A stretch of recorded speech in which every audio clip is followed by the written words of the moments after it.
नमस्कार, आप देख रहे हैं हमारा विशेष कार्यक्रम आध्यात्मिक ज्ञान चर्चा।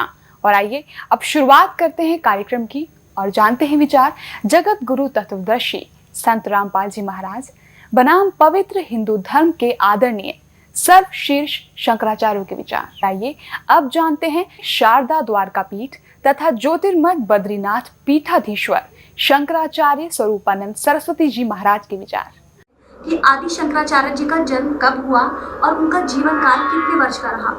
आदि शंकराचार्य का जन्म आज से 2511 वर्ष पहले हुआ और उनका जीवन काल 32 वर्ष हुआ। अष्टवर्षे चतुर्वेदी, द्वादशे सर्वशास्त्रविद, षोडशे कृतवान भाष्यम, द्वात्रिंशे मुनिरभ्यगात श्लोक है। 8 वर्ष की अवस्था में वो चारों वेदों के पंडित हो गए। 12 वर्ष की अवस्था में वो समस्त शास्त्रों के ज्ञाता हो गए।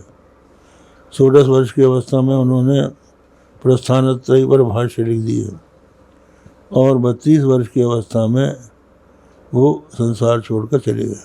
अच्छा, मैं बात करूं बद्रीनाथ मठ की, तो बद्रीनाथ मठ का महावाक्य क्या है और ये कौन से उपनिषद में वर्णित है? ये अयमात्मा ब्रह्म है, अथर्ववेद में। हाँ। जी, बद्रीनाथ मठ के पूज्य देवता और देवी कौन है? वहाँ के पूज्य देवता एक तो बद्रीनाथ है, दूसरे वहाँ की देवी पूर्णागिरि देवी। अभी आपने सुने शारदा द्वारका पीठ तथा ज्योतिर्मठ बद्रीनाथ पीठाधीश्वर शंकराचार्य स्वरूपानंद सरस्वती जी महाराज के विचार। और आइए अब जानते हैं पुरी पीठाधीश्वर शंकराचार्य स्वामी श्री निश्चलानंद सरस्वती जी महाराज के विचार। आदि शंकराचार्य का जन्म कब हुआ तथा इनका जीवन काल कितने वर्ष का था? ईस्वी सन से 507 वर्ष पूर्व केरल के काल्टी गांव में भगवत पाद शंकराचार्य महाभाग का आविर्भाव हुआ। 32 वर्ष की अवधि तक उन्होंने भारतवर्ष में कार्य किया। उसके बाद वे कैलाश धाम पधार गए। तो शंकराचार्य जी पुरी गोवर्धन मठ के पूज्य श्री देवता जी का क्या नाम है? श्री जगन्नाथ जी इसके देव हैं, आराध्य देव, और भगवती विमला आराध्य देवी हैं। अभी आपने सुने आदरणीय पुरी पीठाधीश्वर शंकराचार्य स्वामी श्री निश्चलानंद सरस्वती जी महाराज के विचार। और आइए अब जानते हैं आदरणीय श्री माधवाचार्य महाराज जी के विचार कि आदि शंकराचार्य जी का जन्म कब हुआ तथा उनका जीवन काल कितने वर्ष का था। आदि शंकराचार्य जी ईसा से 500 वर्ष पहले हुए हैं, यानी आज से 2500 वर्ष पहले, और उनका जीवन काल 32 साल रहा। ये उनका इसी बीच उन्होंने सारे काम किए। बद्रीनाथ मठ का महाकाव्य क्या है और ये कौन से उपनिषद में वर्णित है? महावाक्य जो है बद्रीनाथ का है अयम आत्मा ब्रह्म, अयम आत्मा ब्रह्म, ये महावाक्य है और ये अथर्ववेद में है। बद्रीनाथ मठ के पूज्य देवता का नाम क्या है? भगवान नारायण। भगवान नारायण। और उनकी देवी पूर्णम्बा। अभी आपने सुने आदरणीय श्री माधवाचार्य महाराज के विचार। और आइए अब जानते हैं श्रृंगेरी पीठाधीश्वर श्री भारती तीर्थ जी महाराज के विचार। स्वामी जी, हम आपसे जानना चाहेंगे कि आदि जगत गुरु शंकराचार्य का जन्म कब हुआ तथा उनका जो कार्यकाल कितने वर्ष का था?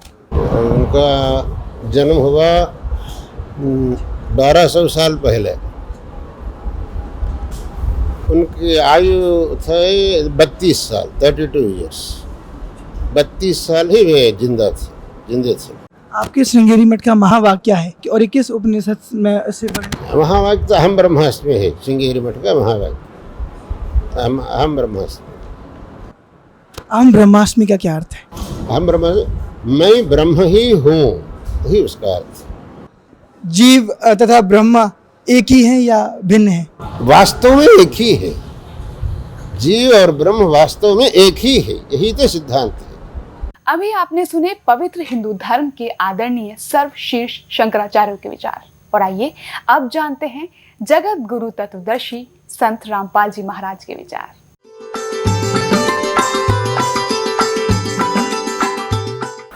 सतगुरुदेव की जय। बंदी छोड़ कबीर परमेश्वर जी की जय। बंदी छोड़ गरीबदास जी महाराज जी की जय। स्वामी राम देवानंद जी गुरु महाराज जी की जय हो। गरीब नमो नमो सतपुरुष को नमस्कार। गुरु की नहीं सुर नर मुनि जन साधुओं संतों सर्वसदी नहीं। सतगुरु साहेब संत सब दंडोतम प्रणाम।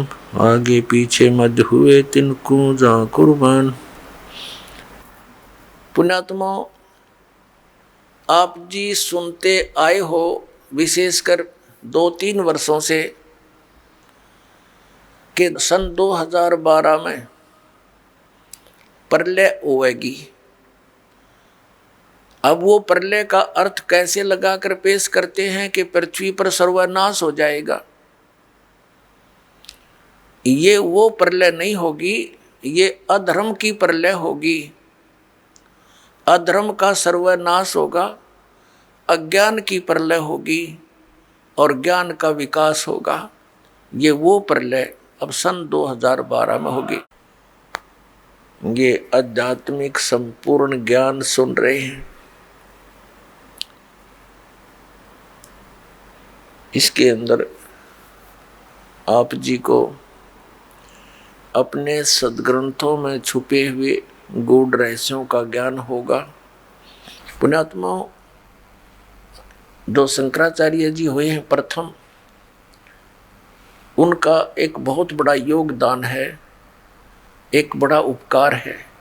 उन्होंने बुद्ध धर्म के प्रचार को रोक दिया। चीन में हुआ था बुद्ध धर्म का प्रचार, पूरा चीन नास्तिक हो गया। बुद्ध धर्म को रोकना एक बहुत बड़ा उपकार हमारे ऊपर रहा, लेकिन बात वहीं की वहीं रही। आसमान से गिरे खजूर में अटक गए। अब इन शंकराचार्य जी ने हमें क्या ज्ञान दिया, एक झलक दिखाते हैं। ये है सांकर पंचम। ये सांकर पंचम नामक एक पुस्तक है और इसके रचन करने वाले कौन है? आदि शंकराचार्य विरचित पंच ग्रंथा नाम संग्रह, 5 ग्रंथ रचे गए, उनका संग्रह है। देखिएगा, ये है आदि शंकराचार्य। अनुवाद करता है, व्याख्याकार हैं जगत गुरु शंकराचार्य स्वामी स्वरूपानंद सरस्वती जी महाराज। ये है शंकराचार्य विरचित है पंचग्रंथानाम संग्रह, 5 ग्रंथों का संग्रह है। वो कौन कौन से हैं? अपरोक्ष अनुभूति, तत्वबोध, आत्मबोध और मणि रत्नमाला, भज गोविंद, ये 5 हैं। ये है ज्योतिष पीठाधीश्वर और द्वारका पीठाधीश्वर जगत गुरु शंकराचार्य श्री स्वरूपानंद सरस्वती जी स्वामी पाद है। परिणीतया, यानी इसने हिंदी टीका किया है शंकर सप्रया नाम से इन 5 ग्रंथों का, जो संस्कृत में वर्णित है। प्रकाशन है शारदा पीठ प्रकाशनम, द्वारका 361 335 जामनगर गुजरात, इनके कोड नंबर, ये दूरभाष नंबर। ये कहाँ से छपा है? Shri Mata computers private limited, ये मुद्रक है। 20/7/125 केदार घाट वाराणसी से। पहले इनका बताते हैं, देखिएगा। ये ज्ञान का स्वरूप बताया है पृष्ठ नंबर 10 पे।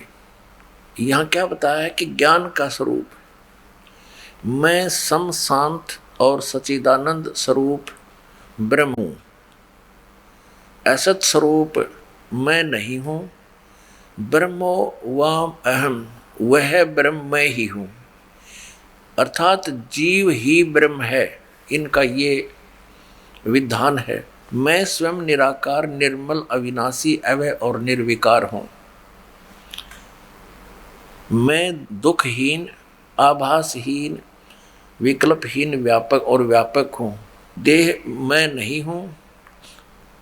मैं सुखी, दुखी, संसारी, स्थूल, कृष्ण आदि समस्त अध्यायों से परे हूँ। सर्व रोग रहित मैं निरामय, निराभास तथा व्यापक हूँ। ठीक, अब 15 पर देखिएगा। इसके 15 पृष्ठ पर क्या कहा है? एवं देह आत्मा पुरुष ईश्वर है। इसका अर्थ इन्होंने क्या, मैं आत्म स्वरूप हूँ अर्थात पुरुष ही ईश्वर है। यहाँ थोड़ा सा घुमा गई है, मैं आत्म स्वरूप ईश्वर है, मैं आत्म स्वरूप ईश्वर हूँ, ये कहना था। मैं आत्म स्वरूप हूँ, पुरुष ही ईश्वर है, यानी मैं ही ईश्वर हूँ। इसका अर्थ यह है, ये थोड़ा घुमा दिया अनुवाद करते इसमें, कोई बात नहीं, आगे फिर देखते हैं। अब पृष्ठ 46 और 47 पर ले चलते हैं। ये देखिएगा, ये 45 पृष्ठ पे इसी ये साफ लिखा शंकर पंच के ये अप्रोक्षानुभूति नामक ग्रंथ का अनुवाद यहाँ चल रहा है, इसके अंदर ही। इस पे क्या कहा कि मैं ब्रह्म ही हूँ, ठीक हो गया। फिर यहाँ लिखा है 46 पे, अहम ब्रह्मास्मि, मैं ब्रह्म ही हूँ। यह सदवर्ती से दो परमानंदायिनी निरालम सतीथि है, उसे ध्यान कहते हैं। ये इनका ध्यान है कि मैं ब्रह्म ही हूँ, मैं भगवान ही हूँ। अब आते हैं 71-72 पे। ये प्रश्न नंबर 71 पर आत्मबोध नामक ग्रंथ है, इसका अनुवाद किया है। यहाँ देखिएगा, किंतु असंग सचिदानंद स्वरूप प्रकाश रूप सर्व अंतर्यामी चिदाका स्वरूप हूँ मैं ही। मैं देह पुरुष, मैं देह हूँ पुरुष हूँ, ऐसा नहीं। ये तो सब नकारा किया कि ऐसा निश्चय नहीं होना चाहिए, पुरुष नहीं हूँ। किंतु ये है, आगे फिर लिखा है कि मैं स्वयं ब्रह्म ही हूँ, मैं स्वयं भगवान ही हूँ, जीव के विषय में ये ज्ञान है इनका। अप्रोक्ष ज्ञान द्वारा संपूर्ण कर्म बंधनों से वह ज्ञानी सर्वथा मुक्त हो जाता है, वही सच्चा जीवन मुक्त है। अब 72 पे देखियो, ये 72 पृष्ठ है आत्मबोध का, शंकर पंचकम। इसमें क्या लिखा है कि मैं ब्रह्म ही हूँ, ऐसे निश्चात्मक ज्ञान द्वारा संचित कर्म नष्ट हो जाते हैं।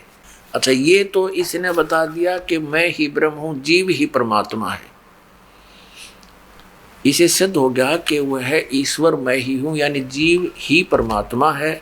इनका ये विधान है। और फिर ये क्या कहते हैं, श्री कृष्ण और शंकर भगवान की पूजा करनी चाहिए। देखिएगा, इसी के शंकर पंचम चल रहा है 136 पर। ये शंकर पंचम पंच के श्री मणि रत्नमाला में 136 पृष्ठ पे ये यहाँ इसका श्लोक है। इस श्लोक का ये स्वरूपानंद जी श्री आदि शंकराचार्य द्वारा लिखे गए अपने अनुभव का ही अनुवाद कर रहे हैं। इसमें पूछा कि कार्य किम, क्या करना चाहिए, किम विधेयम, क्या विधान है। तो कहता मलिनम शिव अर्चा। यहाँ देखा इसका उत्तर, ये प्रश्न, ये क्या प्रश्न, क्या करना चाहिए। शंकराचार्य जी कह रहे हैं भगवान शिव की पूजा करनी चाहिए। फिर जीव कहाँ गया। अब भगवान शिव की पूजा करनी चाहिए तो जीव कहाँ रह गया भगवान। फिर आगे और दिखाते हैं इनके कलाबाजी, 128 पृष्ठ पे दिखाते हैं आपको। ये देखिएगा, ये 127 पृष्ठ पे 10वां श्लोक है, ये श्री मणि रत्नमाला का, उसी शंकर पंचके में, पंचक में। यहाँ ये संस्कृत है, कार्य मया का, मेरा कार्य क्या है, शिव विष्णु भक्ति, ये संस्कृत है। यहाँ अनुवाद किया श्री स्वरूपानंद जी ने। वो श्लोक है संस्कृत में शंकराचार्य का, आदि शंकराचार्य। प्रश्न मुझे क्या करना चाहिए, ये इसमें शपथ है कि मया कार्य मया का, मुझे क्या करना चाहिए। इसमें लिखा शिव विष्णु भक्ति, बस यह करनी चाहिए। नहीं, देखो इसका अनुवाद इन्होंने कहा है, प्रश्न मुझे क्या करना चाहिए, 128 पृष्ठ पे है ये। मुझे क्या करना चाहिए, भगवान शिव और विष्णु की भक्ति करनी चाहिए। अब जीव की तरह गया वो फिर भगवान। अब परमात्मा कहते हैं ये माला पैर हुए हैं मुक्ता, सटदल उआ बाई बकदा। ये उआ बाई बकरे हैं, है इनका कोई सिर पैर इन शंकराचार्यों के ज्ञान का, ना कोई वेद आधार। श्रीमद् भगवत गीता में कहीं लिखा है शंकर और विष्णु की पूजा करने को, शिव की और विष्णु की पूजा करने को? तो श्रीमद् भगवत गीता अध्याय नंबर 16 के श्लोक 23-24 में कहा कि अर्जुन, जो शास्त्र विधि को त्याग कर मनमाना आचरण करते हैं उनको न तो सुख होता, न उनकी गति होती, न कोई सिद्धि प्राप्ति होती, अर्थात यूजलेस, व्यर्थ। अभी आपने सुने जगत गुरु तत्वदर्शी संत रामपाल जी महाराज के विचार। और आइए अब जानते हैं पवित्र हिंदू धर्म के आदरणीय सर्वशीर्ष शंकराचार्य के विचार। आपका क्या मानना है, परमात्मा साकार है या निराकार? परमात्मा निराकार भी है, साकार भी है। कि भगवान श्री कृष्ण गीता में बताया है, अजोपि सन्नव्ययात्मा भूतानाम ईश्वरोपि सन् प्रकृतिं सामधिष्ठाय संभवाम्यात्म मायया। हे अर्जुन, मैं अज हूँ, अविनाशी हूँ, सब प्राणियों का ईश्वर हूँ, पर अपनी सच्चिदानंद लक्षणा स्वरूपभूता प्रकृति का बिना त्याग किए ही अपनी योग माया से अवतार धारण करता हूँ। तो अवतार धारण करने को साकार कहते हैं, और जो अवतारी है वो निराकार। अभी आपने सुने शारदा द्वारका पीठ तथा ज्योतिर्मठ बद्रीनाथ पीठाधीश्वर शंकराचार्य स्वरूपानंद सरस्वती जी महाराज के विचार। और आइए अब जानते हैं पुरी पीठाधीश्वर शंकराचार्य स्वामी श्री निश्चलानंद सरस्वती जी महाराज के विचार। तो शंकराचार्य जी, परमात्मा साकार है या निराकार? यदि दोनों स्थिति है तो स्पष्ट कीजिए कि किस प्रकार साकार है और किस प्रकार निराकार। मया तत्मिदं सर्वं जगदव्यक्तमूर्तिना, गीता में कहा भगवान श्री कृष्ण ने। यह जगत साकार है, सर्वथा नहीं। जगत का जो पृथ्वी, पानी, प्रकाश, ऊपर से बोलें तो तेज, जल और पृथ्वी का जो भी कार्य है वह नेत्र गोचर है, रूपयुक्त है, उसको व्यक्ति साकार कहते हैं। जगत भी सर्वथा साकार नहीं है, किसी अंश में साकार, किसी अंश में निराकार है। जैसे वायु निराकार है अर्थात निरूप है, आकाश निराकार है अर्थात निरूप है। तो भगवान ने बताया कि मैं वह हूँ जिस अव्यक्त मूर्ति से यह नाम रूपात्मक जगत व्याप्त है। जैसे घट, कुल्लर, सिकोरे इत्यादि मिट्टी से व्याप्त होते हैं, तो इसका अर्थ यह होता है कि जगत भी सर्वथा साकार नहीं है, निराकार भी है, साकार भी है। इसी प्रकार से हमारे भगवान तत्वतः निर्गुण निराकार है। आगे तो शंकराचार्य जी, क्या आप पुराणों को भी सत्य मानते हैं? परम सत्य। अभी आपने सुने आदरणीय पुरी पीठाधीश्वर शंकराचार्य स्वामी श्री निश्चलानंद सरस्वती जी महाराज के विचार। और आइए अब जानते हैं आदरणीय श्री माधवाचार्य महाराज जी के विचार। आपको क्या लगता है कि परमात्मा साकार है या निराकार? परमात्मा साकार भी है, निराकार भी है, निर्गुण भी है, तीन भी है। अभी आपने सुने आदरणीय श्री माधवाचार्य महाराज जी के विचार। और आइए अब जानते हैं श्रृंगेरी पीठाधीश्वर श्री भारती तीर्थ जी महाराज के विचार। परमात्मा साकार है या निराकार, यदि दोनों स्थिति हैं तो किस प्रकार से स्पष्ट कीजिए। नहीं, वैसे परमात्मा वस्तुतः निराकार है, निराकार है, यही वास्तव है। लेकिन भक्तों को अनुग्रहित करने के लिए साकार रूप धारण करते हैं, ये तो वास्तव है। अभी आपने सुने पवित्र हिंदू धर्म के आदरणीय सर्वशीर्ष शंकराचार्य के विचार। और आइए अब जानते हैं आर्य समाज प्रमुख के विचार। संत रामपाल दास जी कहते हैं कि स्वामी दयानंद ईश्वर को निराकार मानते हैं और ये उनकी सोच गलत है। आर्य समाज स्वामी दयानंद और वेद परमात्मा को निराकार मानते हैं। अभी आपने सुने आर्य समाज प्रमुख के विचार। और आइए अब जानते हैं जगत गुरु तत्वदर्शी संत रामपाल जी महाराज के विचार।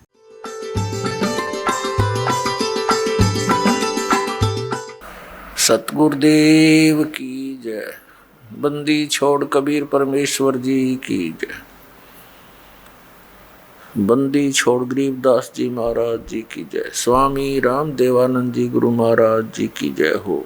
गरीब नमो नमो सतपुरुष को नमस्कार, गुरु की नहीं सुर नर मुनि जन साधुओं संतों सर्वस्दी नहीं। सतगुरु साहेब संत सब दंडोतम प्रणाम, आगे पीछे मध्य हुए तिनको जा कुर्बान। आप पुण्यात्मा आध्यात्मिक संपूर्ण ज्ञान सुन रहे हैं।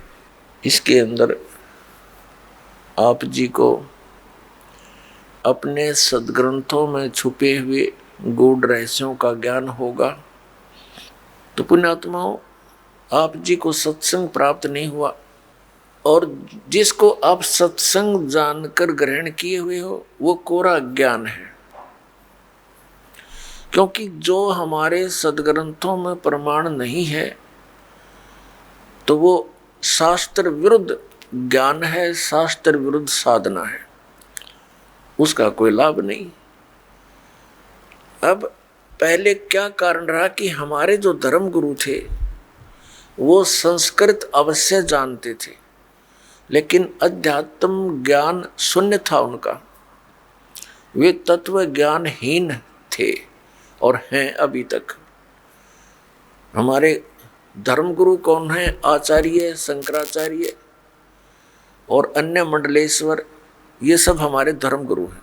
तो पुण्यात्माओं, हमारे जो अध्यात्म गुरु थे वो तत्व ज्ञानहीन और हमारे सदग्रंथों से अपरिचित थे। पहले तो पवित्र हिंदू धर्म से पहले कोई मजहब नहीं था। जो कोई भक्ति या तो करता नहीं था, करता था तो वेदों अनुसार ही करता था। पवित्र हिंदू धर्म का उत्थान आदि शंकराचार्य जी से माना जाता है। आज से 2520 वर्ष पूर्व उनका जन्म हुआ, यानी ईसा जी से 508 वर्ष पूर्व। उसके बाद ही ईसाई धर्म का उत्थान हुआ। ईसा जी का जन्म आज से 2012 वर्ष पहले हुआ, और उस ईसाई धर्म के बाद ही मुसलमान धर्म का उत्थान हुआ। लगभग 1400 वर्ष उसको हुए हैं। तो हमारा जन्म पवित्र हिंदू धर्म में हुआ। हिंदू धर्म के जो सदग्रंथ माने जाते हैं, पवित्र चारों वेद, पवित्र श्रीमद् भगवत गीता, पवित्र पुराण, और हमारे जो आचार्य शंकराचार्य और ये मंडलेश्वर जो हिंदू धर्म के गुरुजन ये कहते थे कि हम पुराणों, वेदों और गीता अनुसार तुम्हें ज्ञान दे रहे हैं, और इनको कख भी पता नहीं था पुराणों, वेदों और गीता जी का। तो पुण्यात्माओं, इनसे कोई पूछता है कि परमात्मा साकार है व निराकार, तो ये बताते हैं परमात्मा निराकार भी है, साकार भी है। अरे भले आदमी, तुमने वेद पढ़े, फिर इनको वेदों का कख भी पता नहीं। यदि ये वेदों से परिचित होते, क्या शब्द बोलते कि परमात्मा निराकार है? कहते हैं वहाँ वो से तो निराकार है, दूसरे शब्दों में ये डिफाइन करते हैं। और जब यहाँ प्रकट होता है जन्म लेकर, जैसे राम, श्री कृष्ण, विष्णु को कहते हैं ये परब्रह्म के अवतार हैं ये, तो वो साकार है। अरे वेद बताते हैं वो साकार है, परमात्मा नर आकार है, मनुष्य सदृश से सतलोक में रहता है। तो क्या इन आचार्यों को और शंकराचार्यों को वेद ज्ञान था? अपने हिंदू धर्म के, पवित्र हिंदू धर्म के उन पवित्र सदग्रंथों में सिद्ध करते हैं कि परमात्मा कैसा है, उसका नाम क्या है। पवित्र वेदों में अब ऋग्वेद के 4-5 श्लोक हैं, कति कंसेप्ट क्लियर कर देंगे कि वो कबीर परमात्मा है और वो मनुष्य जैसा है, और वो ऊपर तीसरे मुक्ति धाम में यानी ध्रुवलोक के तीसरे पृष्ठ पर रहता है, और उसका बंदी छोड़ नाम है कबीर। बंदी छोड़ पाप नाशक है। अभी दिखाते हैं, देखिएगा। ये है ऋग्वेद मंडल नंबर 9 और 10 इकट्ठा ही अनुवाद है। और ये अनुवाद भी पुण्यात्माओं एक और कमाल की बात है, इस पवित्र ऋग्वेद के अनुवादकर्ता भी वही व्यक्ति हैं जो भगवान को निराकार मानते हैं, और अपने हाथ से परमात्मा ने इनकी कर कमल से लिखवा दिया। दाता ने आपके लिए रहम कराया और स्पष्ट करवा दिया। ये आर्य समाज महर्षि दयानंद सरस्वती द्वारा आर्य समाज स्थापना हुई, और महर्षि दयानंद के ही चेलों ने और महर्षि दयानंद ने वेदों का अनुवाद कर रखा। और महर्षि दयानंद और उसके अनुयायी परमात्मा को निराकार मानते हैं, वो किसी अवतार को भी नहीं मानते। और अपने कर कमलों से लिखा हुआ है वो परमात्मा राजा के समान देखने जोगा है, ऊपर के लोक में रहता है। जबकि इन आर्य समाज और महर्षि दयानंद का विधान है कि परमात्मा एक देशीय नहीं है, और वो वेदों को सत्य मानते हैं, वेदों में जो लिखा वो फाइनल है। तो ये दास अनुवाद करता इनका, वो तो करना ही है और कर भी रखा दास ने, लेकिन किससे का नहीं जच्चा हो। वो ये कहते कि वेदों का अनुवाद अपने अपने हिसाब से सब ने कर रखा है, इसका सही किसी ने भी पता नहीं। अब यह भी गुंजाइश ना छोड़ी कि उन्हीं के कर कमलों से लिखा हुआ है और हम उसको मानते परमात्मा साकार, वेदों में अनुवाद उन्हीं का किया हुआ है और सच्चाई है। तो परमात्मा ने उनकी बुद्धि पर पत्थर डाल दिए उस समय जब ये 5-4 श्लोक अनुवाद किए ना, बाकी तड़ंगा कर रखे हैं इन्होंने, पूरे वेदों का अनुवाद ठीक से किया ही नहीं। ये आपके लिए मेहर की दाता ने, नहीं तन्यों कहा आपके गुरुजी ने संस्कृत आती नहीं, वो कहे कि वेदों का अनुवाद करेगा, बेकार रहा तुम्हें। अब इन इंजीनियरा पे करवा दिया अनुवाद इसका, इन शास्त्रीय पे। प्रकाशक है सार्वदेशिक आर्य प्रतिनिधि सभा, महर्षि दयानंद भवन, रामलीला मैदान, नई दिल्ली। ये इनके फ़ोन और फैक्स नंबर है। मुद्रक है Prince offset printers, 1510 Pataudi house, Daryaganj, नई दिल्ली। ये देखिएगा ऋग्वेद मंडल नंबर 9 और सूक्त 86, इसका मंत्र नंबर 26। यज्ञ करने वाले यजमानों के लिए परमात्मा, अर्थात यज्ञ माने धार्मिक अनुष्ठान यानी भक्ति साधना करने वाले यजमान माने भक्त, भक्तों के लिए परमात्मा सब रास्तों को सुगम करता हुआ और उनके विघ्नों को मर्दन करता है, नाश करता है उनके संकटों का, उनको पवित्र करता हुआ और अपने रूप को सरल करता हुआ वह कांति में परमात्मा। इन्होंने यहाँ कबीर का अर्थ सर्वज्ञ कर दिया, ये लिखना था वो कबीर देव। अब ये कंसेप्ट क्लियर करना पड़ेगा यहाँ पर, क्योंकि परमात्मा कहते नौमन सूत उलझिया ऋषि रहे जखमार, और सतगुरु ऐसा सुलझा देगा उलझे न दूजी बार। अब देखना ये यजुर्वेद है, यानी महर्षि दयानंद द्वारा इसका अनुवाद है। और ये कहाँ से प्रकाशित है? प्रकाशक सार्वदेशिक कार्य प्रतिनिधि सभा 2/5 महर्षि दयानंद भवन, रामलीला मैदान, नई दिल्ली। और महर्षि दयानंद द्वारा इसका अनुवाद है। मुद्रक है Prince offset printers, 1510 Pataudi house, नई दिल्ली, दरियागंज, नई दिल्ली। अब इसके 36वें अध्याय का प्रथम मंत्र है। ये 60 अध्याय यानी 36वां अध्याय यजुर्वेद भाषा भाष्य, ये 36वां अध्याय है। ये प्रथम मंत्र है। रेचम वाचम परपदे मनो यजु परपदे, ये यजु शब्द है। ये यजु शब्द है, 1-2 अपसर्ग लगा रखे हैं इसके, इसका यहाँ अनुवाद है इसी में। महर्षि दयानंद ने किया है यजु माने यजुर्वेद, बिल्कुल सही है, क्योंकि यजुर्वेद की महिमा लिखी जा रही थी, बोली जा रही है, तो यजु लिखा है। यजु का अर्थ अंडरस्टूड है कि यजुर्वेद के बारे में जानकारी है। तो जहाँ पर इन्होंने कवि कर दिया, कबीर का अर्थ कवि कर दिया, तो उसका अर्थ है कबीर देव। वो लिखना पड़ेगा जहाँ प्रसंगवश परमात्मा की जहाँ महिमा चल रही होगी तो लिखना पड़ेगा कबीर का अर्थ कबीर देव। और जहाँ काव्यकार की महिमा में वहाँ कवि शब्द प्रयोग है तो वहाँ काव्यकार लिखना पड़ेगा। सर्वज्ञ का तो इसमें मतलब है नहीं लिखने का, कोई कवि सर्वज्ञ हुआ ही नहीं है। अब ये अंडरस्टूड होगा। अब जहाँ पर ये कवि शब्द लिखा देखिएगा, ये वैसे मूल पाठ में दिखाएंगे आपको। ये है ऋग्वेद मंडल नंबर 9 और 10 इकट्ठा ही अनुवाद है। ऋग्वेद मंडल नंबर 9 और सूक्त नंबर 86 का मंत्र नंबर 26। इसमें मूल पाठ में ये है गा करवानो निर्जनम हरियंत है कबीर। ये कबीर शब्द है, हम कबीर बोल रहे हैं इसको कबीर। और इन्होंने इसको संधि छेद करके ऐसे लिख दिया तो इन्होंने यहाँ लिखना पड़ेगा हमने, वो कबीर देव है, क्योंकि परमात्मा की महिमा चल रही है यहाँ पर, परमात्मा की, वो किसी कवि की नहीं है। तो इसमें कवि शब्द है तो काव्यकार के लिए नहीं है, ये परमात्मा के लिए। उसका नाम है कबीर देव, हम उसको कबीर बोले हैं, बै, जैसे हम वेदों को वेद कहते हैं अपनी लोकल लैंग्वेज में, तो ऐसे ही कबीर को कबीर कहने लग गया। देव माने परमात्मा, हम साहब कह देते कबीर साहब। तो ये यहाँ उस कबीर साहब उस काशी वाले धानक के लिए ही वेद प्रमाण कर रहे हैं। और परमात्मा ने 600 वर्ष पहले कहा था, धर्मदास वेद मेरा भेद है, मैं ना मिलूँ वेदन के माही, और जौन वेद से मैं मिलूँ। वो वेद जानते नहीं, क्योंकि वेदों में महिमा तो कबीर परमेश्वर की है, लेकिन वे ऑफ वर्शिप, पूजा का मार्ग जो है, भक्ति का मार्ग केवल इस ब्रह्म तक का है। ओम नाम का जाप है, 5 यज्ञ है, नथिंग एल्स। तो यहाँ फिर आइए इसके ऊपर, ऋग्वेद मंडल नंबर 9 सूक्त 86 का मंत्र 1 हम पढ़ रहे हैं। अब हम यहाँ आगे कि अपने रूप को सरल करता हुआ वह कांति में परमात्मा कबीर देव लिखना पड़ेगा यहाँ। कबीर देव यानी कबीर साहब विद्युत के समान क्रीड़ा करता हुआ वर्णीय पुरुष को प्राप्त होता है। वर्णीय माने यानी श्रेष्ठ, अच्छी आत्मा को मिलता है। उसका उद्देश्य वो कहाँ रहता है?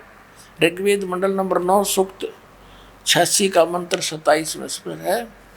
वो प्रकाश पुंज परमात्मा, जो परमात्मा ध्युलोक के तीसरे पृष्ठ पर विराजमान है, वहाँ रहता है तीसरे पृष्ठ पर। अब वह परमात्मा ध्युलोक के तीसरे पृष्ठ पर, यानी सतलोक की भी 3 डिवीज़न है। जैसे दिल्ली हमारा राजधानी है, लेकिन एक बाह्य दिल्ली है, एक फिर अन्य सराउंडिंग बाजार वगैरह है, फिर एक राजधानी है। ऐसे उस तीसरे स्थान पर परमात्मा की राजधानी है, बाकी उसकी सृष्टि वहाँ पर अलग से। अब देखना ऋग्वेद मंडल नंबर 9 सूक्त 82 और मंत्र नंबर 1 में, जो सर्व उत्पादक प्रभु यानी सबकी उत्पत्ति करने वाला परमात्मा, प्रकाश रूप, सद्गुणों की वृष्टि करने वाला, पापों का नाश करने वाला, हरण करने वाला, वह राजा के समान। अब देखो 269 पर पढ़ रहे हैं हम, आगे 270 पर चलेंगे। 270 पर आगे, राजा के समान दर्शनीय है, देखण जोगा है, साकार है, मनुष्य दृश्य है। और वह पृथ्वी आदि लोक लोकांतरों के चारों ओर शब्दमान हो रहा है। वह वर्णीय पुरुष को जो दृढ़ भक्त है उसको पवित्र करता हुआ प्राप्त होता है। जिस प्रकार विद्युत स्नेह वाले स्थानों को आधार बनाकर प्राप्त होता है। अब यहाँ देखो नीचे किस उद्देश्य से आता है। ऋग्वेद मंडल नंबर 9 सूक्त 82 का मंत्र 2 हम पढ़ रहे हैं। पहला पढ़ लिया, हे परमात्मन, उपदेश करने की इच्छा से आप, यानी तत्व ज्ञान प्रदान करने की इच्छा से आप, सच्चा ज्ञान देने के लिए, सच्चिदानंद घन ब्रह्म का सुख संवेद देने के लिए आप महापुरुषों को प्राप्त होते हो, अच्छी आत्माओं को मिलते हो। और आप अत्यंत गतिशील पदार्थ के समान बड़ी तीव्र गति से हमारे आध्यात्मिक यज्ञ को प्राप्त होते हैं। आप देखा, आप कबीर देव हैं, आप कबीर देव हैं, कबीर साहब हैं, शुद्ध स्वरूप हैं। हमारे पापों को दूर करके हे अमर परमात्मा आप हमको सुख दें। अपने आत्माओं, अब क्या सिद्ध हुआ कि परमात्मा मनुष्य सदृश है। पवित्र वेदों ने बता कि वो परमात्मा ध्युलोक के तीसरे पृष्ठ पे, यानी ऊपर तेजो में, ध्युलोक माने तेजो में, लोक में वो परमात्मा विराजमान है। और मनुष्य सदृश है, राजा के समान दर्शनीय है, वहाँ से चलकर आता है, अच्छी आत्माओं को मिलता है। तो ये लीला करी किसने है? परमेश्वर कबीर साहब ने, काशी वाले दानक परमात्मा ने, काशी वाले दुल्हाए ने की। तो who is God? Kabir is God. अपना आत्मा, ये कंसेप्ट क्लियर हुआ, परमात्मा सह शरीर है। अपनात्मा वेदों में यहाँ तक लिखा है कि उसको बंदी छोड़ कहते हैं। वो कबीर बंदी छोड़ है। देखना ये यजुर्वेद, ये वही यजुर्वेद है महर्षि दानव सरस्वती द्वारा अनुवादित। प्रकाशक सार्वदेशिक आर्य प्रतिनिधि सभा 2/5 महर्षि दानव भवन इलाहाबाद नई दिल्ली। ये महर्षि दानव सरस्वती कृत, ये वहीं से प्रकाशित है। अब इसके अध्याय नंबर 5 के और श्लोक नंबर 32 को आपको दिखाते हैं। ये देखना 5वां अध्याय 5वां अध्याय यजुर्वेद भाष्य में यहाँ है 5वें अध्याय का ये 32वां श्लोक है। 32वां इसमें क्या लिखा है? उसी असी कबीर अंगारी असी, इसको कबीर कहो, कबीर कहो, कबीर अंगारी असी बम्भारी असी, बम्भारी अवसुर असी, दोषवान सुधन्यो असी। और फिर यहाँ क्या लिखा है? रत धामा सवर ज्योति। अब इनका अनुवाद पढ़ेंगे। हे जगदीश्वर, जिस कारण आप कांतिमान असी माने हैं, अंगारी माने खोटे चलन के जीवों के शत्रु, अंगारी माने पापों के शत्रु, अरि माने शत्रु, अग माने पाप, पापों के शत्रु, पाप नाशक, पापों का नाश करने वाले कवि, यह लिख दिया कवि, ये कबीर देव। ये देखो कबीर, हम कबीर कहते हैं इसको, कबीर, कबीर देव हैं आप, कबीर देव हैं। और बम्भारी माने बंधनों के शत्रु, अरि माने शत्रु, बम्ब माने बंधन, आप बंदी छोड़ हैं, बंधनों के शत्रु, बंदी छोड़, हम उसको बंदी छोड़ कहते हैं। और आप रत धामा सवर ज्योति, सवर ज्योति माने स्वयं प्रकाशित लोक में, लोक है कौन सा? रत धामा सत्य धाम युक्त असी माने हैं। रत माने सत्य, ये लिखे रहे हैं खुद अर्थ, रत माने सत्य और धाम का अर्थ धाम लिख दिया, हम लोक कहते हैं। आप सतलोक में रहने वाले हो, आप सतलोकवासी हो, सतलोक में रहने वाले हो, रत धामा। अपनात्मा ये हमने पहचान लिया इतने प्रमाण देख करके कि परमात्मा कौन है, कैसा है। अब जैसे अभी तक परमात्मा के विषय में निराकार ही एक लोकवेद बना हुआ था कि परमात्मा निराकार है, तो ये केवल दंत कथा थी, यथार्थता नहीं थी। क्या इनको वेदों का सदग्रंथों का ज्ञान है? अब परमात्मा कहते हैं ये माला पैर हुए हैं मुक्ता, सटदल उआ बाई बकदा। ये उआ बाई बकरे है इनका कोई सिर पैर इन शंकराचार्यों के ज्ञान का? इनसे कोई पूछता है कि परमात्मा साकार है व निराकार, तो ये बताते हैं परमात्मा निराकार भी है साकार भी है।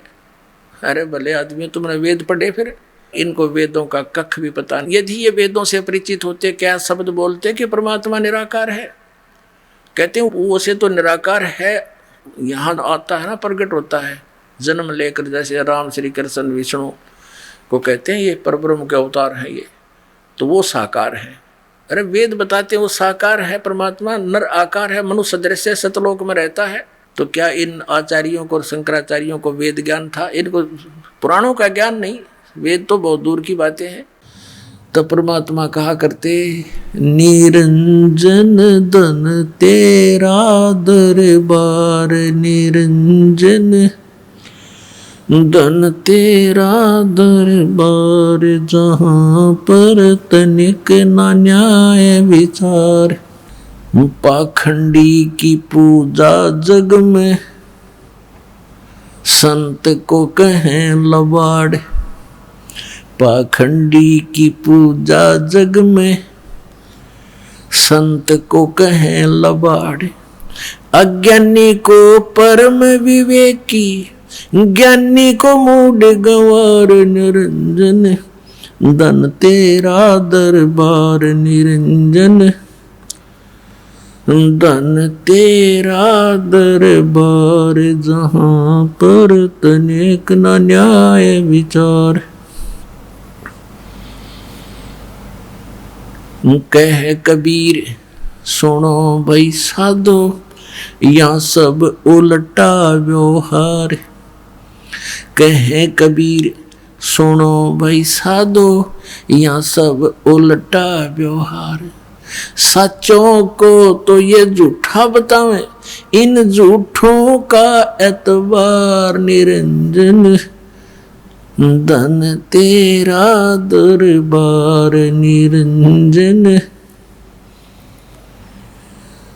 धन तेरा दरबार। जहाँ पर तनिक ना न्याय विचार। अभी आपने सुने जगत गुरु तत्वदर्शी संत रामपाल जी महाराज के विचार। और आइए अब जानते हैं पवित्र हिंदू धर्म के आदरणीय सर्वशीर्ष शंकराचार्य के विचार। आप जी पुराणों को भी सत्य मानते हैं? मानते हैं। हाँ। जी बद्रीनाथ मठ के पूज्य देवता और देवी कौन है? वहाँ के पूज्य देवता एक तो बद्रीनाथ है, दूसरे वहाँ की देवी पूर्णागिरी देवी। क्या श्री कृष्ण अर्थात विष्णु नारायण भगवान नारायण जी वही भगवान है? ऐसा है कि श्री कृष्ण जो है वो परब्रह्म परमात्मा के अवतार हैं, विष्णु भी उन्हीं के अवतार हैं। इसके अलावा हमने ये भी सुना है कि ब्रह्मा विष्णु महेश भी किसी और की साधना करते हैं, वो कौन है? वो अपने ही स्वरूप की साधना करते हैं। हमने सुना है ब्रह्मा जी रजगुण, विष्णु जी सद्गुण और शिव जी तम गुण हैं। क्या आप इससे सहमत हैं? ऐसा है कि एक ही परमात्मा है। ये तीन गुणों के अनुसार रजोगुण को लेकर ब्रह्मा बन जाते हैं, सतगुण को लेकर विष्णु बन जाते हैं और संहार के लिए तमोगुण लेकर शिव बन जाते हैं। जी आप जी का इष्ट देव कौन है? हम लोगों का जो उपनिषदों के द्वारा प्रतिपाद्य परब्रह्म परमात्मा है वही हमारा इष्ट देव है। एक स्वामी जी छोटा सा प्रश्न बीच में रह गया है। जैसे आपने बताया कि आपका इष्ट देव कौन है, तो थोड़ा क्लियर नहीं हुआ, आप प्लीज उसे क्लियर। ये क्लियर करने की आपको वो कोई अधिकार आपको नहीं है इसका। ये जरूर क्या है कि हमसे आप सारी बात पूछ लें, जो हमारे मन की बात है, जो हमारी साधना की बात है, वो हमारे गुरु ही हमको बता सकते हैं और उसको ही हम बता सकते हैं। चाहे जिसको चैनल में बताने की चीज़ें थोड़ी है। यह श्री माता कैंपोसिस प्राइवेट लिमिटेड का प्रकाशन आषाढ़ पूर्णिमा संवत 2066 जुलाई 2009 की वर्ष 8 अंक 97 मूल्य 10 रुपये। ये है नारायण यानी श्री विष्णु जी, ये इनके भगवान हैं श्री विष्णु जी और श्री ब्रह्मा जी और श्री शंकर जी। ये तो इनके पूज्य देवता हैं। ये पार्वती जी की पूजा करते हुए और इनकी मूर्ति के साथ सुशोभित हैं श्री स्वरूपानंद जी सरस्वती जी। अभी आपने सुने शारदा द्वारका पीठ तथा ज्योतिर्मठ बद्रीनाथ पीठाधीश्वर शंकराचार्य स्वरूपानंद सरस्वती जी महाराज के विचार। और आइए अब जानते हैं पुरी पीठाधीश्वर शंकराचार्य स्वामी श्री निश्चलानंद सरस्वती जी महाराज के विचार। तो शंकराचार्य जी पुरी गोवर्धन मठ के पूज्य श्री देवता जी का क्या नाम है? श्री जगन्नाथ जी इसके देव हैं, आराध्य देव, और भगवती विमला आराध्य देवी हैं। शंकराचार्य जी आपका इष्ट देव कौन है? सच्चिदानंद स्वरूप सर्वेश्वर हमारे इष्ट देव हैं। तो शंकराचार्य जी क्या पुराणों को भी सत्य मानते हैं? परम सत्य। यह श्री माता कैंपोसिस प्राइवेट लिमिटेड का प्रकाशन आषाढ़ पूर्णिमा संवत 2066 जुलाई 2009 की वर्ष 8 अंक 97 मूल्य 10 रुपये। ये है नारायण यानी श्री विष्णु जी, ये इनके भगवान हैं श्री विष्णु जी और श्री ब्रह्मा जी और श्री शंकर जी। ये तो इनके पूज्य देवता हैं। अभी आपने सुने आदरणीय पुरी पीठाधीश्वर शंकराचार्य स्वामी श्री निश्चलानंद सरस्वती जी महाराज के विचार। और आइए अब जानते हैं आदरणीय श्री माधवाचार्य महाराज जी के विचार। क्या आप जी पुराणों को सत्य मानते हैं? सत्य ही है। बद्रीनाथ मठ के पूज्य देवता का नाम क्या है? भगवान नारायण। भगवान नारायण। और उनकी देवी? देवी पूर्णम्बा। आप जी का इष्ट देव कौन है? इष्ट देव तो कोई भी हो सकता है। हम सभी हम तो पंच देव उपासना करते हैं, 5 देवता होते हैं। ठीक है महाराज जी, ये बताइए कि बद्रीनाथ मठ का महावाक्य क्या है और ये कौन से उपनिषेद में वर्णित है? अयम आत्मा ब्रह्म, या अथर्ववेद में है, अयम आत्मा ब्रह्म। क्या श्री कृष्ण जी ही विष्णु है अर्थात नारायण भगवान है? विष्णु नारायण भगवान एक ही है। श्री कृष्ण वही है, नारायण भी वो है, विष्णु भी वो है। हमने सुना है कि ब्रह्मा जी रजगुण हैं, विष्णु जी सद्गुण हैं और शिव जी तमगुण हैं। क्या आप इससे सहमत हैं? ऐसा है, रजोगुण तमगुण सतोगुण, ये तीनों देवता एक रजोगुण की सृष्टि करते हैं ब्रह्मा जी, और पालन करते हैं भगवान विष्णु को सतोगुण, और श्रृंगार करते हैं भगवान रुद्र वो तमोगुण। हमने सुना है कि ब्रह्मा विष्णु महेश भी किसी और की साधना करते हैं, ये सही है? हाँ करते हैं, ठीक बात है। तो वो कौन है, मतलब किनकी साधना करते हैं? भगवान विष्णु जो है भगवान राम की साधना करते हैं, भगवान शंकर राम की, और भगवान राम जो है भगवान शंकर। उत्तम और अनुत्तम में क्या अंतर है, क्या अंतर लगता है आपको? उत्तम है जो श्रेष्ठ है, अनुत्तम जो उससे कम है वो अनुत्तम। गीता जी अध्याय 7 श्लोक 18 में गीता बोलने वाला भगवान अपनी साधना को अनुत्तम क्यों कह रहा है? अपनी साधना को अनुत्तम तो नहीं कहा, साधना को अनुत्तम नहीं कहा गया, साधना तो उत्तम ही है। यह श्री माता कैंपोसिस प्राइवेट लिमिटेड का प्रकाशन आषाढ़ पूर्णिमा संवत 2066 जुलाई 2009 की वर्ष 8 अंक 97 मूल्य 10 रुपये। ये हैं नारायण यानी श्री विष्णु जी, ये इनके भगवान हैं श्री विष्णु जी और श्री ब्रह्मा जी और श्री शंकर जी, ये तो इनके पूज्य देवता हैं। अभी आपने सुने आदरणीय श्री माधवाचार्य महाराज के विचार, और आइए अब जानते हैं श्रृंगेरी पीठाधीश्वर श्री भारती तीर्थ जी महाराज के विचार। क्या आप पुराणों को भी सत्य मानते हैं? नहीं, पुराण सत्य है। पुराण को हम कैसा असत्य माने, हमारे लिए पुराण सत्य ही है। क्या श्री कृष्ण विष्णु जी अर्थात नारायण भगवान है? हाँ, भगवान नारायण का है अवतार श्री कृष्ण है।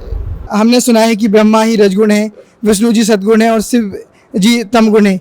क्या आप इससे सहमत हैं? ठीक है, वो शास्त्रों में वैसा ही है, वही सही है।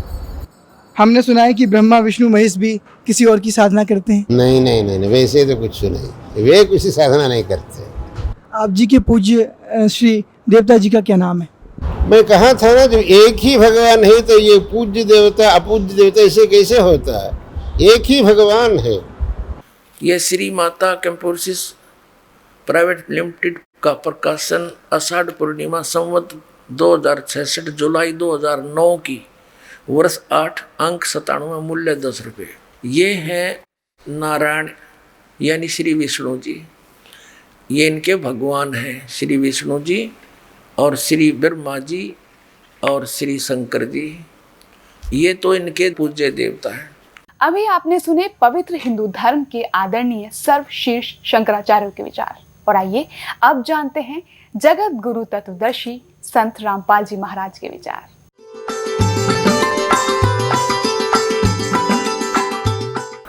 सतगुरुदेव की जय। बंदी छोड़ कबीर परमेश्वर जी की जय। बंदी छोड़ गरीबदास जी महाराज जी की जय। स्वामी राम देवानंद जी गुरु महाराज जी की जय हो। गरीब नमो नमो सतपुरुष को नमस्कार, गुरु की नहीं सुर नर मुनि जन साधुओं संतों सर्वस्दी नहीं। सतगुरु साहेब संत सब दंडोतम प्रणाम, आगे पीछे मध्य हुए तिनको जा कुर्बान। पुण्यात्मा, आप जी सुनते आए हो विशेषकर 2-3 वर्षों से कि सन 2012 में प्रलय होएगी। अब वो प्रलय का अर्थ कैसे लगाकर पेश करते हैं कि पृथ्वी पर सर्वनाश हो जाएगा। ये वो प्रलय नहीं होगी, ये अधर्म की प्रलय होगी। अधर्म का सर्वनाश होगा, अज्ञान की प्रलय होगी और ज्ञान का विकास होगा। ये वो प्रलय अब सन 2012 में होगी। किसी ने एक शंकराचार्य जी से पूछा, जी आपका इष्ट कौन है? कि परम ब्रह्म परमात्मा। उन्होंने कहा, जी थोड़ा सा डिटेल से बताओ वो कौन है परम ब्रह्म परमात्मा? वो कहता, तुम्हें क्या अधिकार है पूछने का?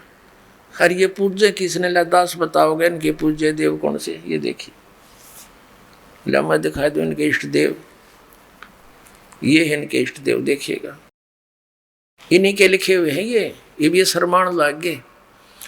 ये श्री माता कैंपोसिस प्राइवेट लिमिटेड का प्रकाशन आषाढ़ पूर्णिमा संवत 2066 जुलाई 2009 की, वर्ष 8, अंक 97, मूल्य 10 रुपये। ये है नारायण यानी श्री विष्णु जी। ये इनके भगवान हैं, श्री विष्णु जी और श्री ब्रह्मा जी और श्री शंकर जी। ये तो इनके पूज्य देवता हैं। अपने आत्मा दास के सत्संग में मुख्य तौर पर 3 ब्रह्म होते हैं। 3 ब्रह्म यानी 3 प्रभु, 3 पुरुष। एक सरब्रह्म, एक अक्षर ब्रह्म, एक परम अक्षर ब्रह्म। दूसरे शब्दों में एक सरपुरुष, एक अक्षर पुरुष और एक परम अक्षर पुरुष। तीसरे शब्दों में ईश्वर, परमेश्वर। ये 3 मुख्य प्रभु हैं। मुख्य तो वैसे एक है, लेकिन हमारे सदग्रंथों में जो विशेष ज्ञान दिया है इन तीनों के विषय में। और इसके पश्चात 3 प्रभु और माने हैं। रजगुण श्री ब्रह्मा जी, सतगुण श्री विष्णु जी और तमगुण श्री शंकर जी। और आदि शक्ति प्रकृति देवी ये दुर्गा है। इनके बाद फिर बहुत से देवता हैं जो भगवान की भक्ति करके ही कुछ उन्होंने अपने टायर में हवा भर ली, यानी परमात्मा की कुछ भक्ति संग्रहित करके, और वो कुछ सिद्धि युक्त हो करके अन्य प्राणियों से श्रेष्ठ बने दिखाई देते हैं। वो भी देवता हैं। यानी श्री ब्रह्मा जी रजगुण, श्री विष्णु सतगुण, श्री शिव जी तमोगुण, ये अन्य देवताओं में हैं। और ये हमारे इस तत्व ज्ञान के अंदर मुख्य तौर पर प्रभु नहीं गिने जाते। दूसरे शब्दों में दास कहे कि ये भगवान नहीं है, ये ईश नहीं है, स्वामी नहीं है, भगवान नहीं है। तो ये बात जनसाधारण के गले उतरे नहीं, विशेषकर पवित्र हिंदू समाज के पुण्यकर्मी प्राणियों के। क्योंकि हमारे धर्मगुरुओं ने हमें उल्टा पाठ पढ़ा दिया, और एक दिन से नहीं हजारों वर्षों से यही पाठ हम सुनते आ रहे हैं कि ब्रह्मा विष्णु महेश सर्वेश्वर हैं, इनका कोई जन्म मृत्यु नहीं होता, इनकी कोई माता पिता नहीं है, ये स्वयंभू है। तो जिस कारण से दास ने ये शब्द बोल दिया कि ये भगवान नहीं है, ये बात एक बहुत विवादप्रस्त हो जाएगी यदि प्रमाण नहीं दिखाया गया। तो आपको प्रमाण दिखाते हैं। एक समय इस शिवपुराण के अंदर लिखा है, पवित्र शिवपुराण के अंदर, कि श्री ब्रह्मा जी रजगुण और श्री विष्णु जी सतगुण का आपस में विवाद हो गया, झगड़ा हो गया। ब्रह्मा जी कहते हैं कि मैं सबका उत्पत्ति करता हूँ, विष्णु तो मेरा पुत्र है। विष्णु जी कहते हैं तू मेरी नाभि कमल से उत्पन्न हुआ है, तू मेरा पुत्र है। वो कहता है मैं तेरा बाप, वो कहता है मैं तेरा बाप। दोनों का युद्ध हो गया। उस युद्ध की शांति के लिए इस काल भगवान ने, जो इनका पिता है, जिसको ये सदाशिव कहते हैं, पौराणिक और ये हिंदू धर्म के गुरु जी, उस सदाशिव ने इनके बीच में एक स्तंभ खड़ा कर दिया, तेजों में पिलर, बहुत लंबा चौड़ा लिंग स्तंभ। तो ये लड़ना तो भूल गए, उसके और छोर को खोजने में लग गए। जब दोनों असफल रहे तो फिर वो सदाशिव जो इनका पिता है, ब्रह्मा जी, विष्णु जी, शिव जी का, वो शिव रूप धारण करके वहां खड़ा हो गया। फिर उनको ज्ञान बताने लगा, कहने लगा कि तुम अपने आप को भगवान मान बैठे, तुम भगवान नहीं हो, यू आर नॉट गॉड। अपना आत्मा दास का है तो विदग्ध इनके इतिहास बताते हैं तो आपको स्वीकार्य होगा। ये देखिए, ये है श्री शिव महापुराण हिंदी टीका सहित भाग 1, श्री शिव महापुराण विद्या अवरिधि पंडित ज्वाला प्रसाद जी मिश्र कृत हिंदी टीका सहित, खेमराज श्री कृष्णदास प्रकाशन मुंबई। इतने ये यहाँ से प्रकाशित है। हम इसके ये देखिएगा, इसके पृष्ठ नंबर 11 से हम शुरू करेंगे। ये है विद्वेश्वर संहिता भाग 1 छठा अध्याय। नंदी केश्वर बोले, हे योगीधर, आगे एक समय विष्णु भगवान शेष सैया पर अपने गुरुड़ आदि पार्षदों से संयुक्त लक्ष्मी सहित शयन करते थे। उस समय ब्रह्म ज्ञानियों में श्रेष्ठ ब्रह्मा जी, अब यहाँ के ही से ब्रह्म ज्ञानी है, देखियो, अपनी इच्छा से ही वहाँ आए। सब प्रकार सुंदर सेज पर शयन करते हुए कमल लोचन विष्णु जी से पूछने लगे, तुम कौन हो जो मुझे देखकर अभिमानी पुरुष के समान शयन करते हो? हे वत्स, हे बेटा। ब्रह्मा जी कह रहे विष्णु जी को, हे वत्स, हे बेटा, उठो, देखो मैं तुम्हारा स्वामी आया हूँ, तेरा मालिक आया हूँ। आए हुए गुरु को देखकर जो अभिमान करता है, उस द्रोही मूड का प्रायश्चित होना उचित है।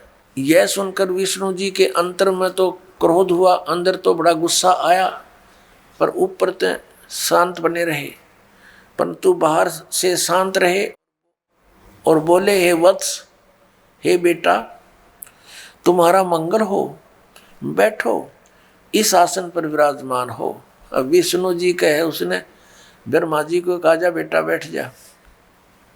इस समय तुम्हारा नेत्र कुटिल और मुख वक्र यानी टेढ़ा क्यों हो रहा? गुस्से में हो रहा था ब्रह्मा जी। ब्रह्मा जी बोले, हे वत्स, हे बेटा विष्णु, तुमको समय के प्रभाव से अभिमान है। हे पुत्र, मैं तुम्हारा रक्षक और जगत का पिता मैं हूँ। विष्णु जी बोले, यह तो सब जगत मुझ में सतीत है, तुम चोर के समान किस प्रकार अपना कहते हो? तुम मेरी नाभि कमल से उत्पन्न हुए हो, इससे मेरे पुत्र हो, मुझे पुत्र कहना सर्वथा व्यर्थ है। नंदीकेश्वर बोले, इस प्रकार ब्रह्मा विष्णु दोनों ही रजोगुण से मुग्ध होकर विवाद करने लगे। मैं श्रेष्ठ हूँ, मैं स्वामी हूँ, ऐसा कहकर एक दूसरे को मारने की इच्छा से युद्ध करने में उत्सुक हुए। अब देखो, संपूर्ण देवता विमान में बैठकर वो तो लठ बजाने तैयार हो रहे हैं, और हमारे देवता फिर क्या क्रिया करते हैं? तब संपूर्ण देवता विमानों में बैठकर उस महाअद्भुत युद्ध को देखने चले आए और आकाश में उनके ऊपर फूल बरसाने लगे। वारे देवताओं, बताइए, देवताओं के काम है। दो भाई लड़ भी रहे हैं किसी कारण से, भले पुरुषों का काम है उनका बीच बचाड़ा करके छुटवावे, उनसे युद्ध बंद करवावे, और ये देवता फूल बरसावे। कहाँ मरो कटके, देखो कौन सा तगड़ा है। तो ये सारा एक काम बिगड़ा पड़ा पुण्यात्माओं इस तत्व ज्ञान के अभाव से। अब हम उस प्रसंग पर आते हैं कि जिसके अंदर ये कहा गया है, इसी पवित्र पुराण में कि ब्रह्मा और विष्णु तुम भगवान नहीं हो, यू आर नॉट गॉड। देखिए अब हम आगे हैं 17 पृष्ठ पे, और विद्वेश्वर संहिता भाग 1 अध्याय 9। ये वही प्रसंग यहां तक चल रहा। नंदीकेश्वर बोले इस प्रकार भगवान ने उन नम्र हुए। अब क्या हुआ कि उन दोनों के बीच में, अभी आपको बताया था, उन दोनों ब्रह्मा और विष्णु जो लड़ रहे थे उनके बीच में एक पिलर खड़ा कर दिया तेजों में, लिंग बहुत लंबा चौड़ा, जिसका कोई और छोर उन दोनों को नहीं मिला। और फिर ये स्वयं प्रकट हो गया।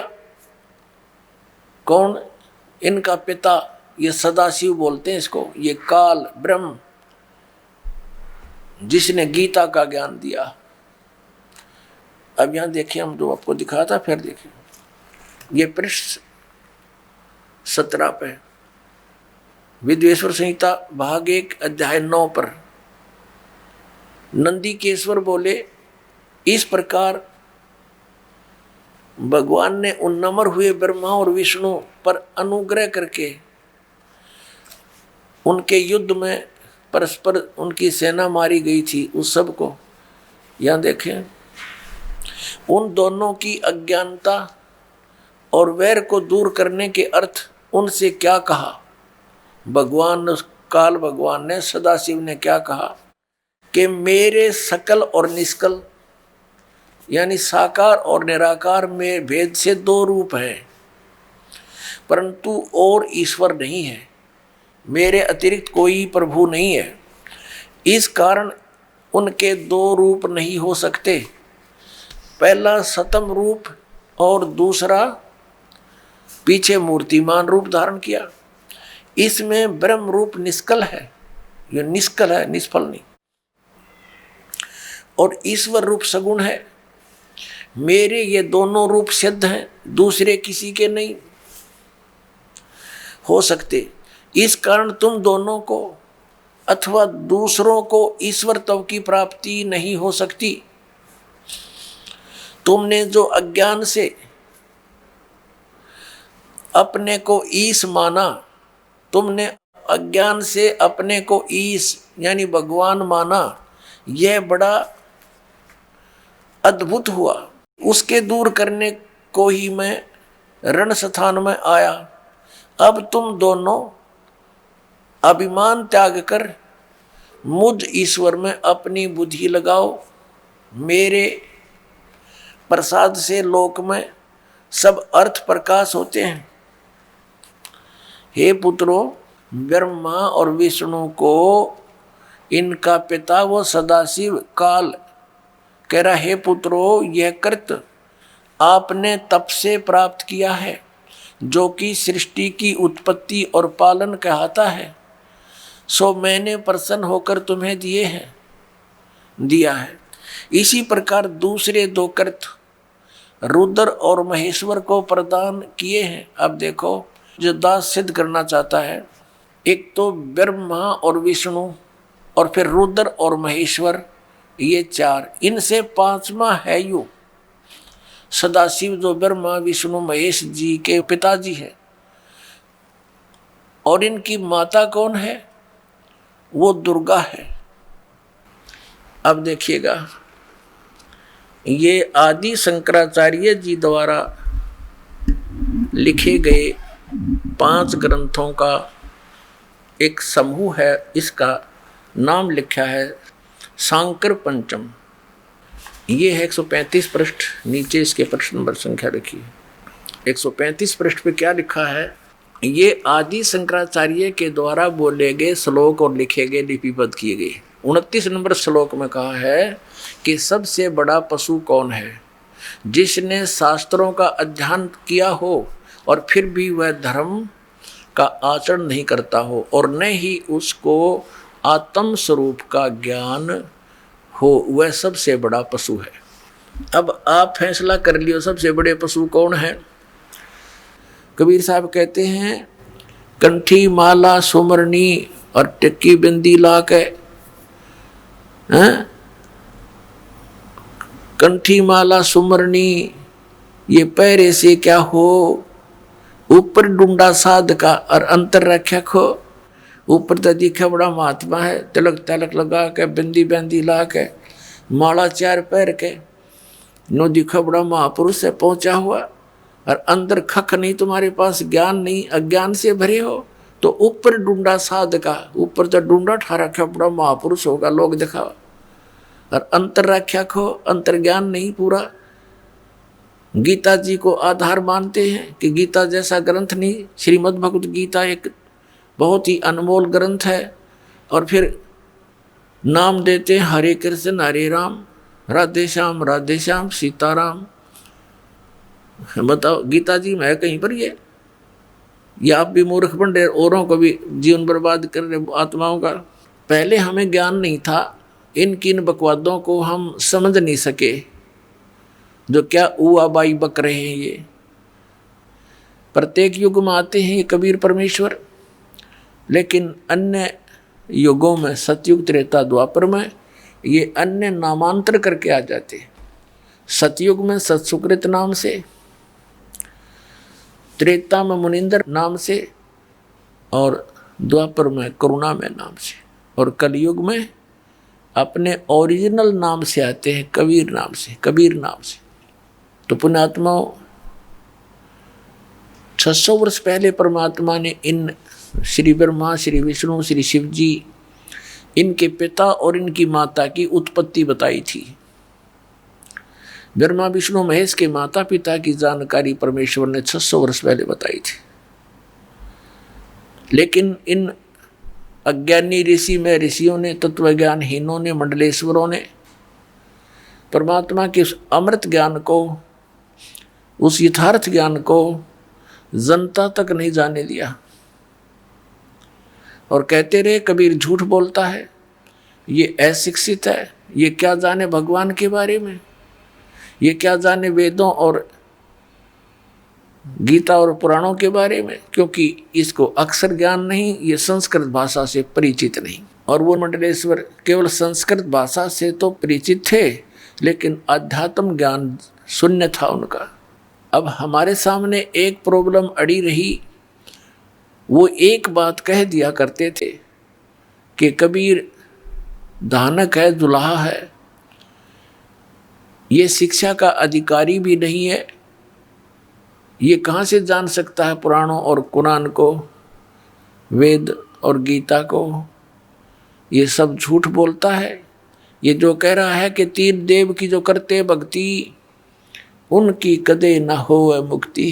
परमात्मा कहा करते थे, गुण तीनों की भक्ति में ये भूल पड़ो संसारे, कहे कबीर निज नाम बिना कैसे उतरो पारे। 3 देव की जो करते भक्ति, उनकी कदे ना होवे मुक्ति। 600 साल पहले परमात्मा कहा करते, इन 3 देवताओं की, श्री रजगुण ब्रह्मा, सतगुण विष्णु, तमगुण शिव जी की जो भक्ति करते हैं, इनका कभी मोक्ष नहीं हो सकता। इस बात से अक्षुब्ध होकर के हिंदू धर्म के गुरुओं ने उस परमेश्वर का घोर विरोध किया और करवाया, जनता को बरगला कर कि कबीर झूठा है, ये झूठ बोलता है। श्री ब्रह्मा, श्री विष्णु, श्री शिव जी, इनके कोई माता पिता नहीं, ये अजरो अमर हैं, सर्वेश्वर हैं, महेश्वर हैं, मृत्युंजय कालज्ञ, ये सर्वशक्तिमान है, अखिल ब्रह्मांड के नायक है। कौन? श्री विष्णु जी। कोई शंकर जी को अखिल ब्रह्मांड का नायक बताता, जो उसका पुजारी है।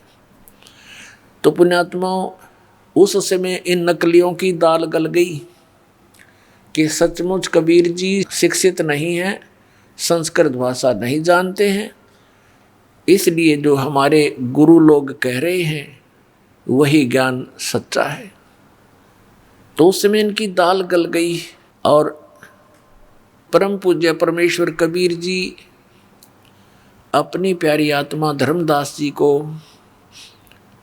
सचखंड लेकर गए, सतलोक लेकर गए, उस तीसरे मुक्ति धाम में जहाँ यह स्वयं विराजमान है, परमात्मा तख्त के ऊपर है, और सब ब्रह्मांडों की सतिथि से परिचित करवाया, ब्रह्मा विष्णु महेश से परिचित करवाया, उनसे वार्ता करवाई। उन्होंने स्वयं बताया कि हम तो नासवान हैं, हमारी जन्म मृत्यु होती है,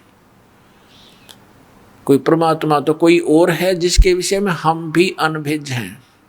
तब धर्मदास जी को ये विश्वास हुआ कि सचमुच ये तो नासवान है, ब्रह्मा विष्णु महेश भी, और वो परमात्मा अन्य है ये नहीं जानते, और वो मेरे साथ खड़ा है कबीर नाम से ही। तब परमात्मा से धर्मदास जी ने प्रश्न किया कि हे भगवान, अब तो हमें पता चल गया कि श्री ब्रह्मा जी, श्री विष्णु जी, श्री शिव जी इतना नासवान है, इनकी स्वयं जन्म मृत्यु होती है, तो इनकी उपासना करने से जीव कैसे मोक्ष प्राप्त कर सकता है, और ब्रह्म तक की स्थिति नासवान है। हे परमात्मा, इससे ये सिद्ध हुआ कि ये वेद और कतेब, कुरान, पुराण और बाइबल, वेद और गीता, इसकी से सिद्ध हो गया कि ये सब झूठे हैं। तब परमेश्वर ने कहा था, वेद कतेब झूठे नहीं भाई, झूठे हैं जो समझे नहीं। ये शास्त्र झूठे नहीं हैं, झूठे तो वो हैं जिन्होंने समझा नहीं, इनकी समझ में नहीं आया। ये पढ़ते रहे, रट्टा लगाते रहे, घोट लेते संस्कृत को, और अशिक्षित व्यक्तियों के बीच में बैठ के दो विद्वान शास्त्रार्थ किया करते थे। और जिसने संस्कृत ज्यादा बोल दी, श्रोताओं के हाथ में डिसीजन होता था, जो कुछ भी नहीं समझ रहे थे वो बोल क्या रहे। एक समय कोई सुप्रसिद्ध विद्वान किसी नगर में कथा कर रहा था, प्रवचन किया करता था, आसपास के क्षेत्र में सुप्रसिद्ध था, और ये कहा करते थे कि ऐसा विद्वान वेदों और गीता का, पुराणों का देखा ना सुना, उसकी दंत कथा इतनी होगी।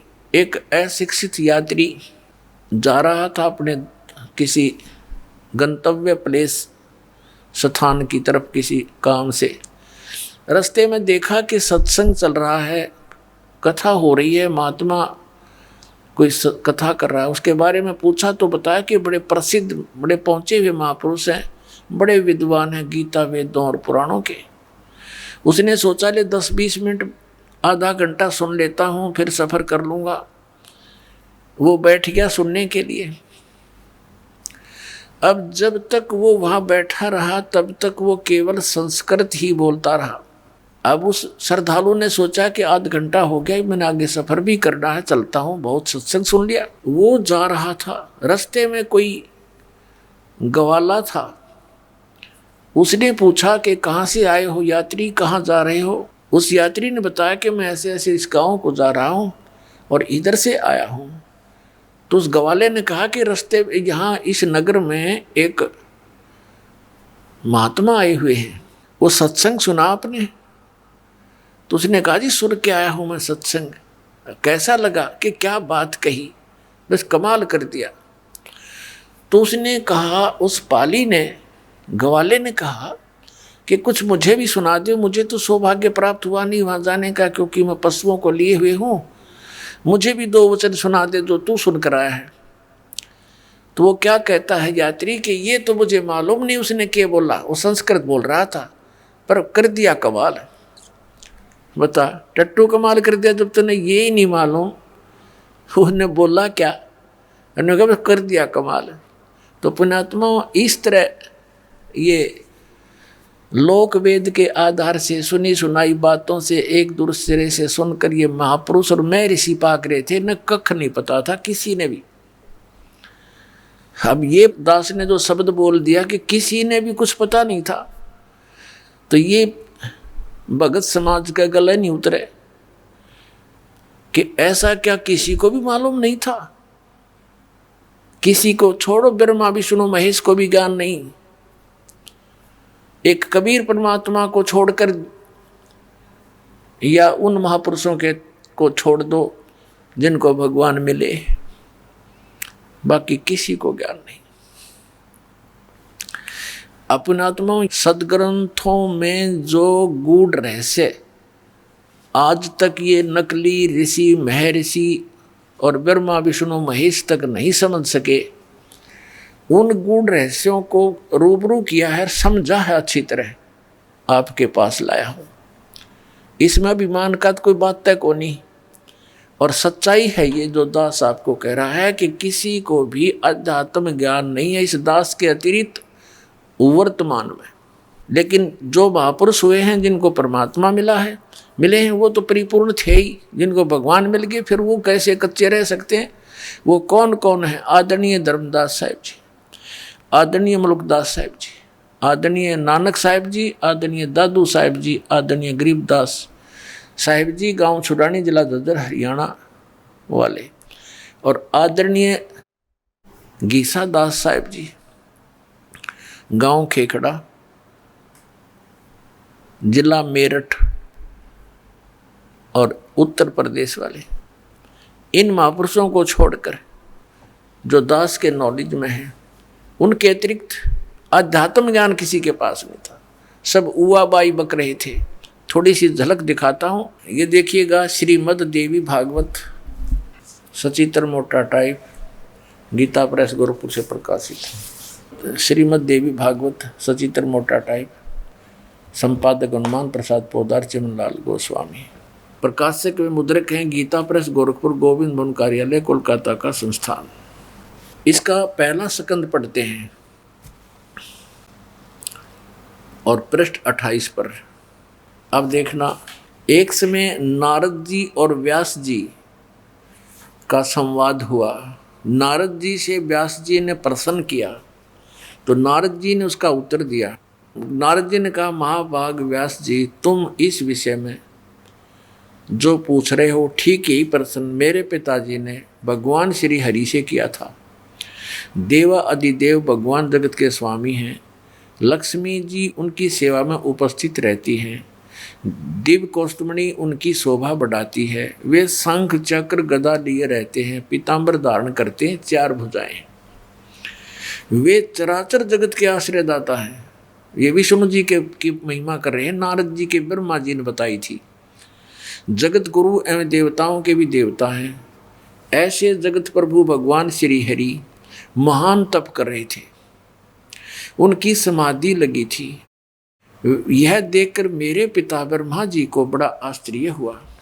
अतः उन्होंने जानने की इच्छा से प्रकट की। ब्रह्मा जी ने पूछा, प्रभो, आप देवताओं के अध्यक्ष, जगत के स्वामी और भूत भविष्य एवं वर्तमान सभी जीवों के एकमात्र शासक हैं।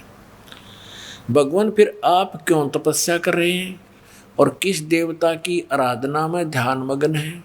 मुझे असीम आश्चर्य तो यह हो रहा है कि आप देवेश्वर एवं सारे संसार के शासक होते हुए भी समाधि लगाए बैठे हैं। ये तो है ज्ञान श्री ब्रह्मा जी का। विष्णु जी को सर्वेश्वर बता रहा है। ब्रह्मा जी के विनीत वचन सुनकर भगवान श्री हरि यानी विष्णु जी बोले। फिर श्री हरि कहने लगे, ब्रह्मन सावधान होकर सुनो, मैं अपने मन का विचार व्यक्त करता हूँ। देवता, दानव और मानव सब यही जानते हैं कि तुम सृष्टि करते हो, मैं पालन करता हूँ और संकर संहार किया करते हैं। किंतु फिर भी वेद के पारगामी पुरुष अपनी युक्ति से यह सिद्ध करते हैं कि रचने, पालने और संहार करने की यह योग्यता जो हमें मिली है, इसकी अधिष्ठात्री शक्ति देवी है, दुर्गा है। वे कहते हैं कि संसार की सृष्टि करने के लिए तुम में राजसी शक्ति का संचार हुआ है, यानी ब्रह्मा जी रजगुण है, और मुझे सात्विक शक्ति मिली है, विष्णु जी सतगुण। रुद्र में तामसी शक्ति का आविर्भाव हुआ है, यानी शिव जी ये तमोगुण। उस शक्ति के अभाव में तुम इस संसार की सृष्टि नहीं कर सकते, मैं पालन करने में सफल नहीं हो सकता, और रुद्र से संहार कार्य भी नहीं हो सकता। हम सभी उस शक्ति के सहारे ही अपने कार्य में सदा सफल होते आए हैं। सुवर्त प्रत्यक्ष और प्रोक्ष दोनों उदाहरण मैं तुम्हारे सामने रखता हूँ, सुनो। यह निश्चित है कि उस शक्ति के अधीन होकर ही मैं इस शेष नाग की सैया पर सोता और सृष्टि करने का अवसर आते ही जग जाता हूँ। मैं सदा तप करने में लगा रहता हूँ और उस शक्ति के शासन से कभी मुक्त नहीं रह सकता। कभी अवसर मिला तो लक्ष्मी के साथ सुखपूर्वक समय बिताने का सौभाग्य प्राप्त होता है। मैं कभी तो दानों के साथ युद्ध करता रहता हूँ। अखिल जगत को भय पहुँचाने वाले दैत्यों के विकराल शरीरों को शांत करना मेरा परम कर्तव्य हो जाता है। और देखो यहाँ कमाल कर दिया, अपने आध्यात्मिक नॉलेज में तोड़ पाड़ दिया। श्री विष्णु जी कह रहे हैं कि मुझे सब प्रकार से शक्ति यानी दुर्गा प्रकृति देवी के अधीन होकर रहना पड़ता है। उन्हीं भगवती शक्ति का मैं निरंतर ध्यान किया करता हूँ। ब्रह्मा जी मेरी जानकारी में, मेरे आध्यात्मिक ज्ञान में, स्पिरिचुअल नॉलेज के आधार से विष्णु जी कह रहे हैं, ब्रह्मा जी मेरी जानकारी में इन भगवती शक्ति से बढ़कर दूसरे कोई देवता नहीं। अब आ गया अंत श्री ब्रह्मा और श्री विष्णु जी के अध्यात्म ज्ञान का। ब्रह्मा जी तो विष्णु जी को सर्वेश्वर बता रहे हैं, सब देवों के मालिक, सारे जगत के स्वामी, आश्रयदाता, और ये कह रहे हैं कि मैं तो दुर्गा के अधीन रहता हूँ, उसी का तप करता हूँ, उसी का ध्यान करता हूँ, उसी की पूजा करता हूँ। और मेरी जानकारी में, मेरे अध्यात्म ज्ञान में जितना मुझे ज्ञान है, इस दुर्गा से ऊपर कोई भगवान नहीं। ये आ गया अंत श्री विष्णु जी के अध्यात्म ज्ञान का। अब श्री दुर्गा जी क्या कहती है, देवी जी क्या कहती हैं, हिमालय राजा को अपना अध्यात्म ज्ञान बताते समय देखिएगा। 7वां स्कंद और ये 562 पृष्ठ में, ये 562 पृष्ठ। देवी के द्वारा हिमालय को ज्ञानोपदेश और ब्रह्म स्वरूप का वर्णन। पहले तो इसने अपने विषय में कुछ जानकारी दी है, लेकिन वो उसके विषय में कह दिया कि ये भी कंप्लीट नहीं है। श्री देवी जी कहने लगी, पर्वतराज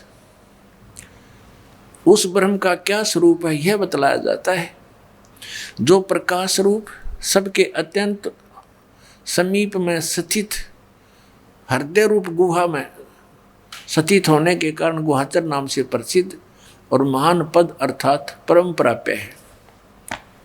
वह समस्त प्रजा के ज्ञान से परे है, अर्थात किसी की बुद्धि में आने वाला नहीं है। यह तुम जानो, जो परम प्रकाश रूप है, जो सूक्ष्म से भी अत्यंत सूक्ष्म है, जिसमें संपूर्ण लोक और उन लोकों में निवास करने वाले प्राणी स्थित हैं, वही यह अक्षर ब्रह्म है और वही सबके प्राण है, वही सबकी वाणी है और वही सबके मन है।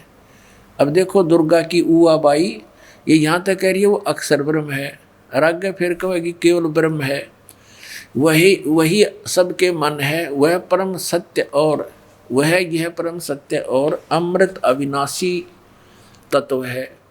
सौम्य इसको अविनाशी बता रही है ब्रह्म को दुर्गा, अक्षर ब्रह्म कहती है।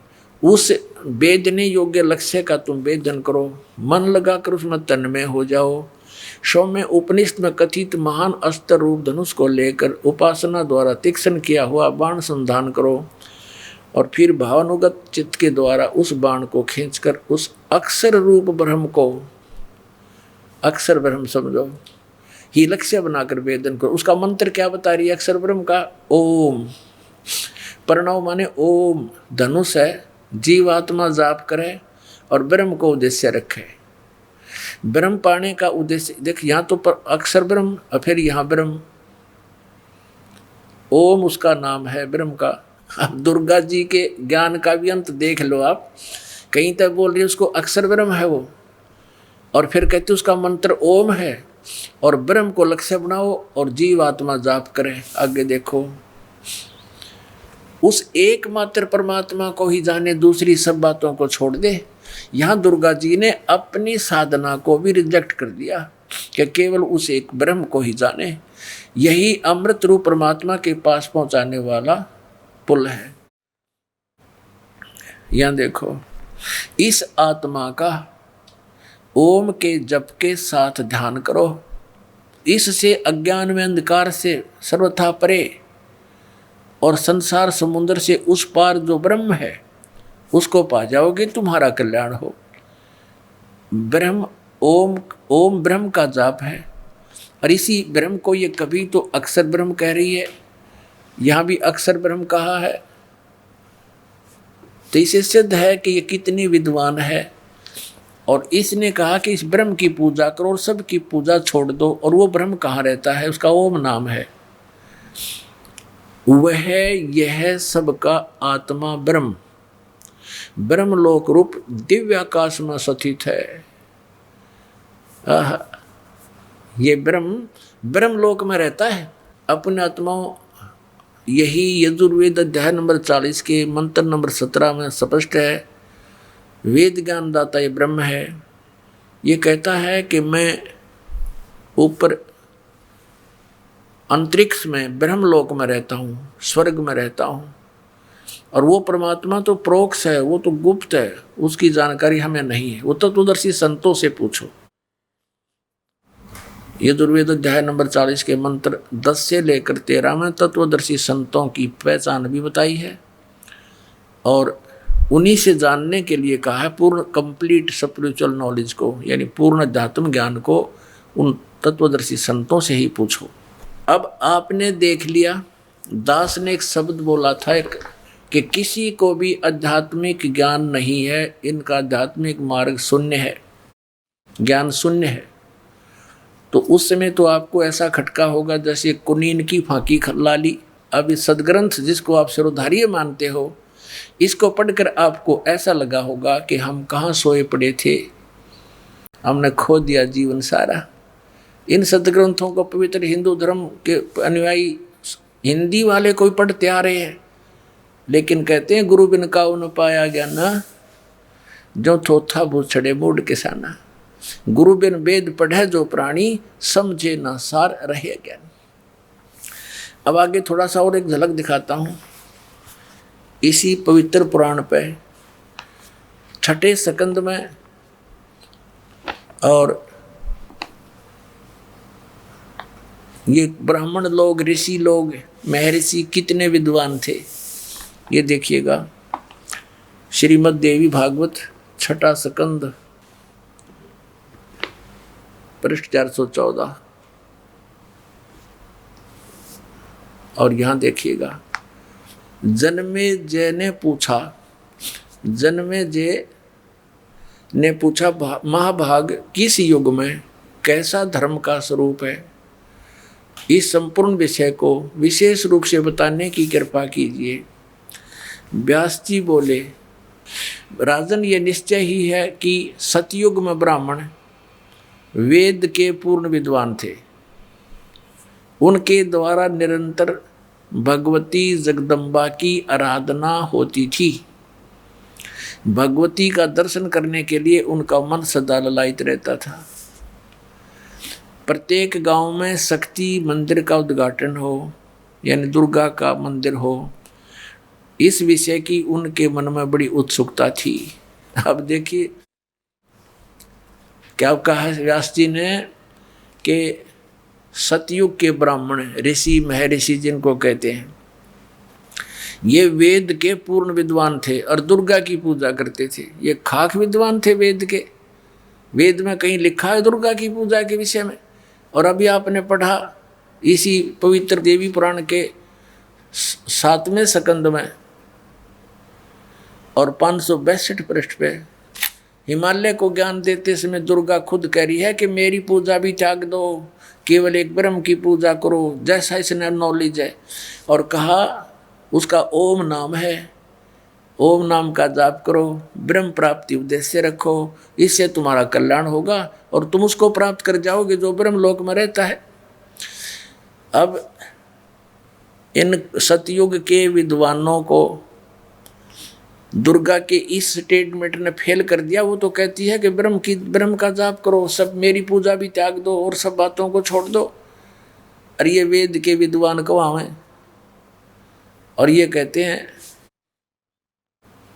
कि वो दुर्गा की पूजा कराया करते। बताओ, ये है इनका अध्यात्म ज्ञान। अब देखिएगा, हम पढ़ रहे हैं, ये छठा स्कंद आपको दिखाया, फिर देख लीजिए एक बार। 414 पृष्ठ है। जन्मेजय ने पूछा, महाभाग किस युग में कैसा धर्म का स्वरूप है? इस संपूर्ण विषय को विशेष रूप से बताने की कृपा कीजिए। व्यास जी बोले, राजन, यह निश्चय है कि सतयुग में ब्राह्मण वेद के पूर्ण विद्वान थे और उनके द्वारा निरंतर भगवती जगदम्बा यानी दुर्गा की आराधना होती थी। भगवती का दर्शन करने के लिए उनका मन सदा ललायित रहता था और प्रत्येक गांव में शक्ति मंदिर का उद्घाटन हो, इस विषय की उनके मन में बड़ी उत्सुकता थी। बताइए, खाक विद्वान थे वेद के विद्वान का, और पूजा करें दुर्गा की। अब फिर यहाँ व्यास जी बता रहे हैं कि धर्म की यही स्थिति त्रेता में भी रही, परंतु कुछ ह्रास हो गया। सतयुग की जो स्थिति थी वह द्वापर में विशेष रूप से कम हो गई। राजन, उन प्राचीन युगों में सतयुग, त्रेता, द्वापर में जो राक्षस समझे जाते थे वे कलयुग में ब्राह्मण माने जाते हैं। ले भाई, इन ब्राह्मणा की सुन लो राम कहानी। इन ब्राह्मणा की सुन ले, कलयुग के ब्राह्मण कैसे हैं कि जो सतयुग, त्रेता, द्वापर में राक्षस होया करते, इसे वर्तमान के ब्राह्मण है कलयुग के। और इन ब्राह्मणों ने कबीर परमात्मा के साथ वो जुल्म गुजारे थे, जो परमात्मा कहा करते थे तुम गलत साधना कर रहे हो बच्चों, क्यों ब्राह्मण भी तो उसी के बच्चे हैं पूर्ण परमात्मा के।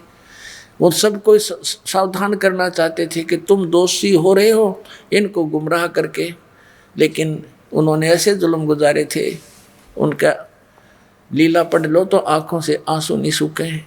और ऐसे कर्म राक्षस ही कर सकते हैं। तो ये इन्हीं के पुराण भी बता रहे हैं कि वर्तमान के ब्राह्मण तो ऐसे हैं जैसे सतयुग, त्रेता, द्वापर में राक्षस होया करते थे। ये देखिए, धर्म की यही स्थिति त्रेता में रही, परंतु कुछ ह्रास हो गया था। सतयुग की जो स्थिति थी वह द्वापर में विशेष रूप से कम हो गई थी। राजन, उन प्राचीन युगों में जो राक्षस समझे जाते थे वे कलयुग में ब्राह्मण माने जाते हैं। कली माने ब्राह्मण, कलयुग, कली में ब्राह्मण माने जाते हैं, क्योंकि अब के ब्राह्मण कलयुग के प्राय पाखंड करने में तत्पर रहते हैं। दूसरों को ठगना, झूठ बोलना और वैदिक धर्म कर्म से अलग रहना कलयुगी ब्राह्मणों का स्वाभाविक गुण बन गया है। आज से 600 वर्ष पहले परमात्मा ने बताया था कि धर्मदास ये जग बोराना, कोई न जाने पद निर्वाणा, यही कारण मैं कथा पसारा, जग से कहिए एक राम नियारा। ये दास यदि मौखिक आपको सुनाएगा तो शायद ही विश्वास हो पाएगा कि कबीर इज गॉड, कि उस परमात्मा ने 600 वर्ष पहले ये वचन कहे थे कि ब्रह्मा विष्णु महेश नाशवान हैं, जो इनकी पूजा करता उनकी मुक्ति नहीं होगी। और उस समय ये बात समझ में नहीं आई नकली गुरुओं का, और परमात्मा का विरोध किया था। अब पुण्यात्मा, हमें परमात्मा के पहचानने में बहुत आसानी हो जाएगी कि who is God, Kabir is God. क्योंकि जिसे हम एक जन साधारण मानते थे, जुलाहा मानते थे, एक कवि मानते थे, उसने 600 वर्ष पहले अपनी अमृतवाणी में ये सारी सच्चाई लिखी हुई थी, जो वेदों, पुराणों, कुरानों के अंदर आज विद्यमान हमें मिली, गीता जी में मिली। तो हु इज गॉड, जो शास्त्र भी नहीं पढ़ा था और उसने सच्चाई बोल दी, तो ही इज गॉड, वो परमात्मा है। देखिएगा, ये कबीर सागर, खेमरा श्री कृष्णदास प्रकाशन, मुंबई से। कबीर पंथी भारत पथिक स्वामी युगलानंद बिहारी द्वारा पुरस्कृत, मुद्रक एवं प्रकाशक खेमरा श्री कृष्णदास, अध्यक्ष श्री वेंकटेश वर प्रेस, खेमरा श्री कृष्णदास मार्ग, मुंबई। ये है ज्ञान बोध नामक अध्याय है और बोध सागर एक खंड है। इसके 21 पृष्ठ पे हम आपको सुनाते हैं। परमात्मा ने कहा, धर्मदास ये जग बोराना, कोई न जाने पद निर्वाणा। निर्वाणा माने मोक्ष मार्ग, किसी को ज्ञान नहीं। निर्वाण माने मोक्ष। यही कारण मैं कथा पसारा, जग से कहिए राम नियारा। ये मिसप्रिंट कर रखा है। इन कबीर पंथियों ने अज्ञानता के कारण कई अक्षर बदल रखे हैं। ये राम है। यही ज्ञान जग जीव सुनावो, सब जीवों का भरम नसाओ। अब मैं तुमसे कहूँ चिताई, तेरे देवन की उत्पत्ति भाई। तेरे तीनों देवताओं का जन्म मृत्यु बताता हूँ, कैसे उत्पत्ति हुई ब्रह्मा विष्णु महेश की। कुछ संक्षेप कहूँ गहुराई, सब संशय तुम्हारे मिट जाई। भरम गए जग वेद पुराना, आदि राम का वेद न जाने। आदि राम है। राम राम सब जगत बखाने, आदि राम कोई बिरला जाने। देखो यहाँ राम राम शब्द है, तो यहाँ भी आदि राम इसी से संबंधित है। तो सब जगह राम ही जाने। राम राम राम सब जगत बखाने, आदि राम कोई बिरला जाने। आदि राम सनातन परमात्मा। ज्ञानी सुने सो हृदय लगाई, मूर्ख सुने तो गम ना पाई। इस राजा राम को तो सब जानते हैं और उसी तक की महिमा बखानते हैं, लेकिन जो मैं बता रहा हूँ उस राम के बारे में। ज्ञानी सुने सो हृदय लगाई, मूर्ख सुने तो गम ना पाई। अब इन तीनों देवताओं की उत्पत्ति बताता हूँ। अब मैं तुमसे कहूँ चिताई, तेरे देवन की उत्पत्ति भाई। माँ अष्टंगी पिता निरंजन, ये सरपुरुष काल। माँ अष्टंगी पिता निरंजन, ये जमदारुण वंशन अंजन। पहले कीन निरंजन राई, पीछे से माया उपजाई। क्या बताते हैं कि पहले तो ज्योत स्वरूपी निरंजन काल की उत्पत्ति हुई और पीछे थी दुर्गा की उत्पत्ति हुई थी। माया रूप देख अति शोभा, देव निरंजन तन मन लोभा। कामदेव धर्मराय सताए, देवी को तुरंत दरखाए। पेट से देवी करी पुकारी, हे साहेब मोहे करो उबारी। टेर सुनी सतगुरु ने आए, अष्टंगी के बंध छुड़वाए। परमात्मा वास्तविकता ये है कि टेर सुनी ता हम आए। 22 पृष्ठ पे धर्मराय को हिकमत की ना, नख रेखा से भग कर लेना। धर्मराय करे भोग विलासा, माया को रही तब आशा। दुर्गा प्रेग्नेंट होगी, 3 पुत्र अष्टंगी जाए, ब्रह्मा विष्णु शिव नाम धराए। हे भगवान, 600 वर्ष पहले परमात्मा ने लिखा, ये आज का लिखा हुआ लेख नहीं पुण्यात्माओं, कि 3 पुत्र इस दुर्गा के उत्पन्न हुए काल निरंजन के संयोग से, स्त्री पुरुष कर्म से, और ब्रह्मा विष्णु शिव नाम धराए। 3 देव विस्तार चलावे, इनमें यो जग धोखा खावे। पुरुष गम कैसे के कोई पावे, काल निरंजन जग भरमावे। 3 लोक अपने सुत दीन्या, सुन निरंजन बासालीन्या। अलख निरंजन सुन ठिकाना, ब्रह्मा विष्णु शिव भेद न जान्या। अपने पिता के बारे में ब्रह्मा विष्णु महेश को भी ज्ञान नहीं आज तक। और परमात्मा कहते जिसने काल की भी उत्पत्ति की, वो परमात्मा सतपुरुष कबीर साहब बता रहे हैं, अपने द्वारा उत्पन्न अपने पुत्रों की जानकारी। अब वो परमात्मा जिसने सबकी सृष्टि की, वो कबीर साहब है, और वो बता रहे हैं 600 वर्ष पहले। जिसको ये कहते थे वेद नहीं पढ़े, गीता नहीं पढ़ी, क्योंकि संस्कृत नहीं जानता, पुराणों की क्या जाने ये, वो तो जानी जान थे, वो तो सबके रचनहार थे। उनको इन वेदों कतेबों से लेना देना क्या था? उन्हें जो बोलना था वो सच्ची बोलनी थी, वो लिख कर चले गए।